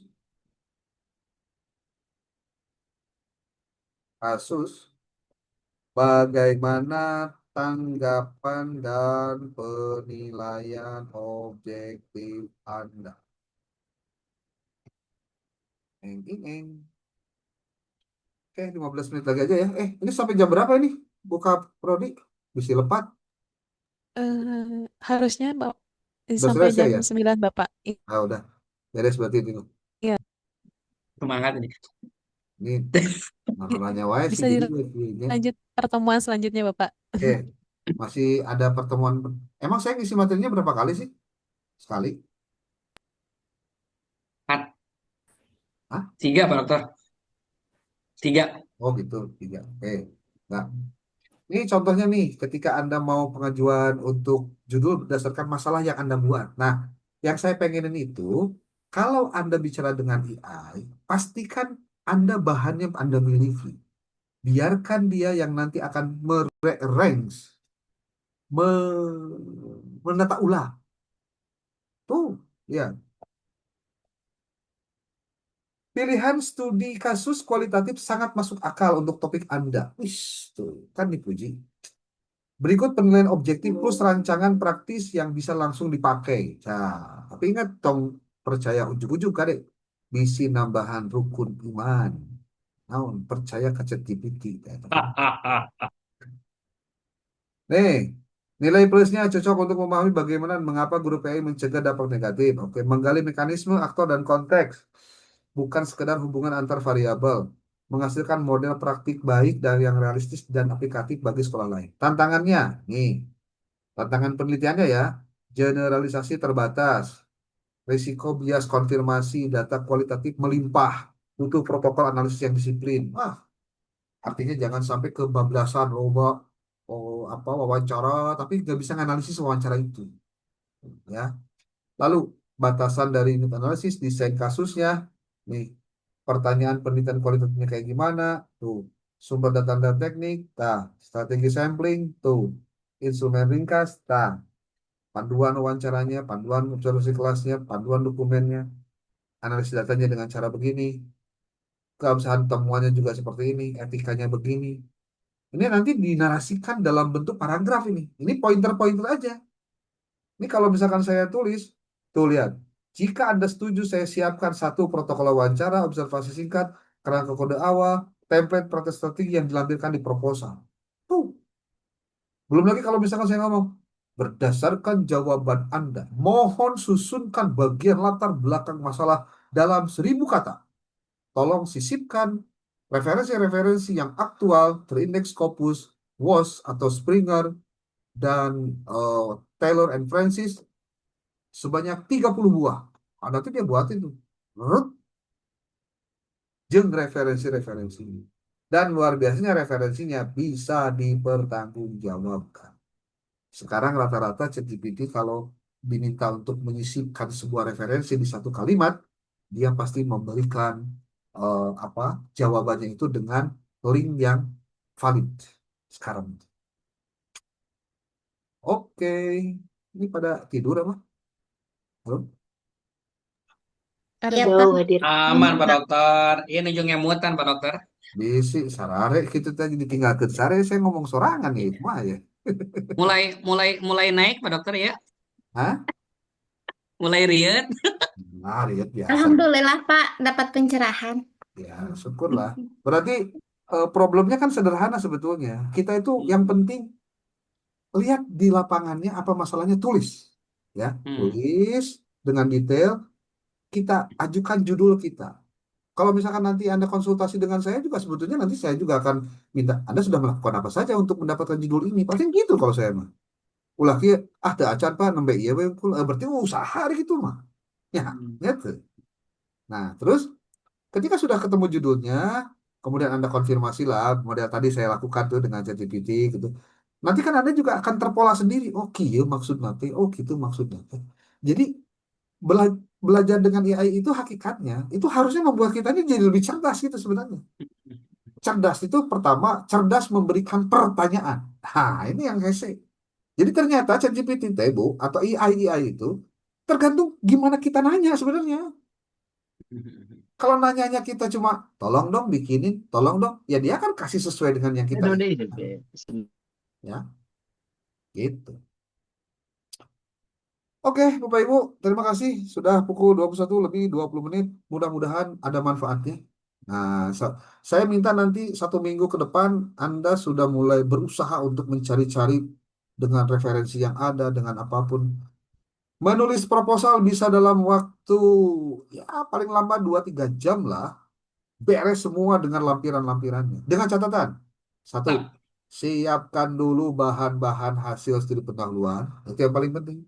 Yang 2, Anda punya rancangan judul apa, rumusan masalahnya apa, biar nanti ada yang ngeberesin kalau untuk sesuatu yang keliru. Ya. Jadi nama ulah sampai ke ayah mahasiswa lah ditanya, kumaha proposal itu terus beres? Teu acan Pak, bilih lepat jadi abdi mah mungkin we pamitos leres. Nah, itu teh bener teh. Ya, teu bener. Gawean we heula. Keun masalah bener jeung teu mah aya anu bakal ngabenerkeun. Oke. Siap, Pak Dokter. Oke, terima kasih Ibu Bapak, Pak Ibu Kaprodi, Ibu siapa, Bu Syarifah yang tadi memandu kita. Saya cukupkan sekian.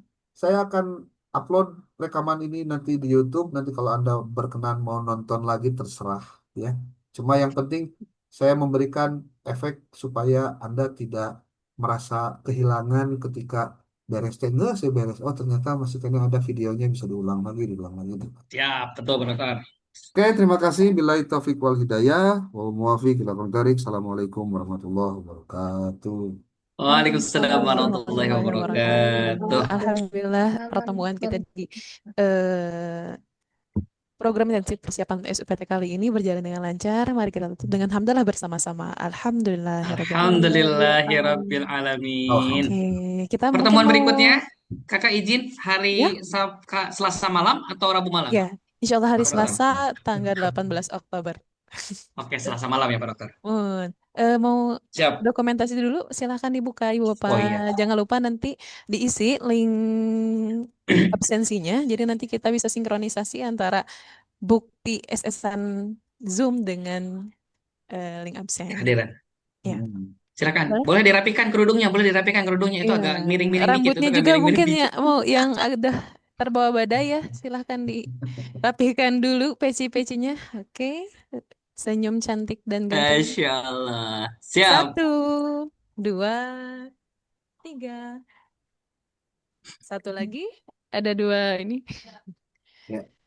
Oke, 1, 2, 3. Alhamdulillah. Yang belum Terima kasih nulis untuk judul-judulnya, yang belum nulis masalah-masalahnya, Anda jangan khawatir salah, tulis aja dulu ya. Siap. Oke. Oke, Pak Dokter. Ya. Kayaknya udah pada siap nih Pak untuk pertemuan selanjutnya menyiapkan permasalahan dan judul. Harus siap ya. Masalah hidup. Baik, sekali lagi Bapak Ibu, terima kasih juga pemateri hari ini Bapak Dr. Haji Mulyawan S. Nugraha MAG MPD. Insya Allah kita akan bertemu lagi di pertemuan selanjutnya. Wassalamualaikum warahmatullahi wabarakatuh. Waalaikumsalam warahmatullahi wabarakatuh. Selamat beristirahat Ibu Pak Bapak. Dokter, Ratu Nuhun, Teh Rosyida.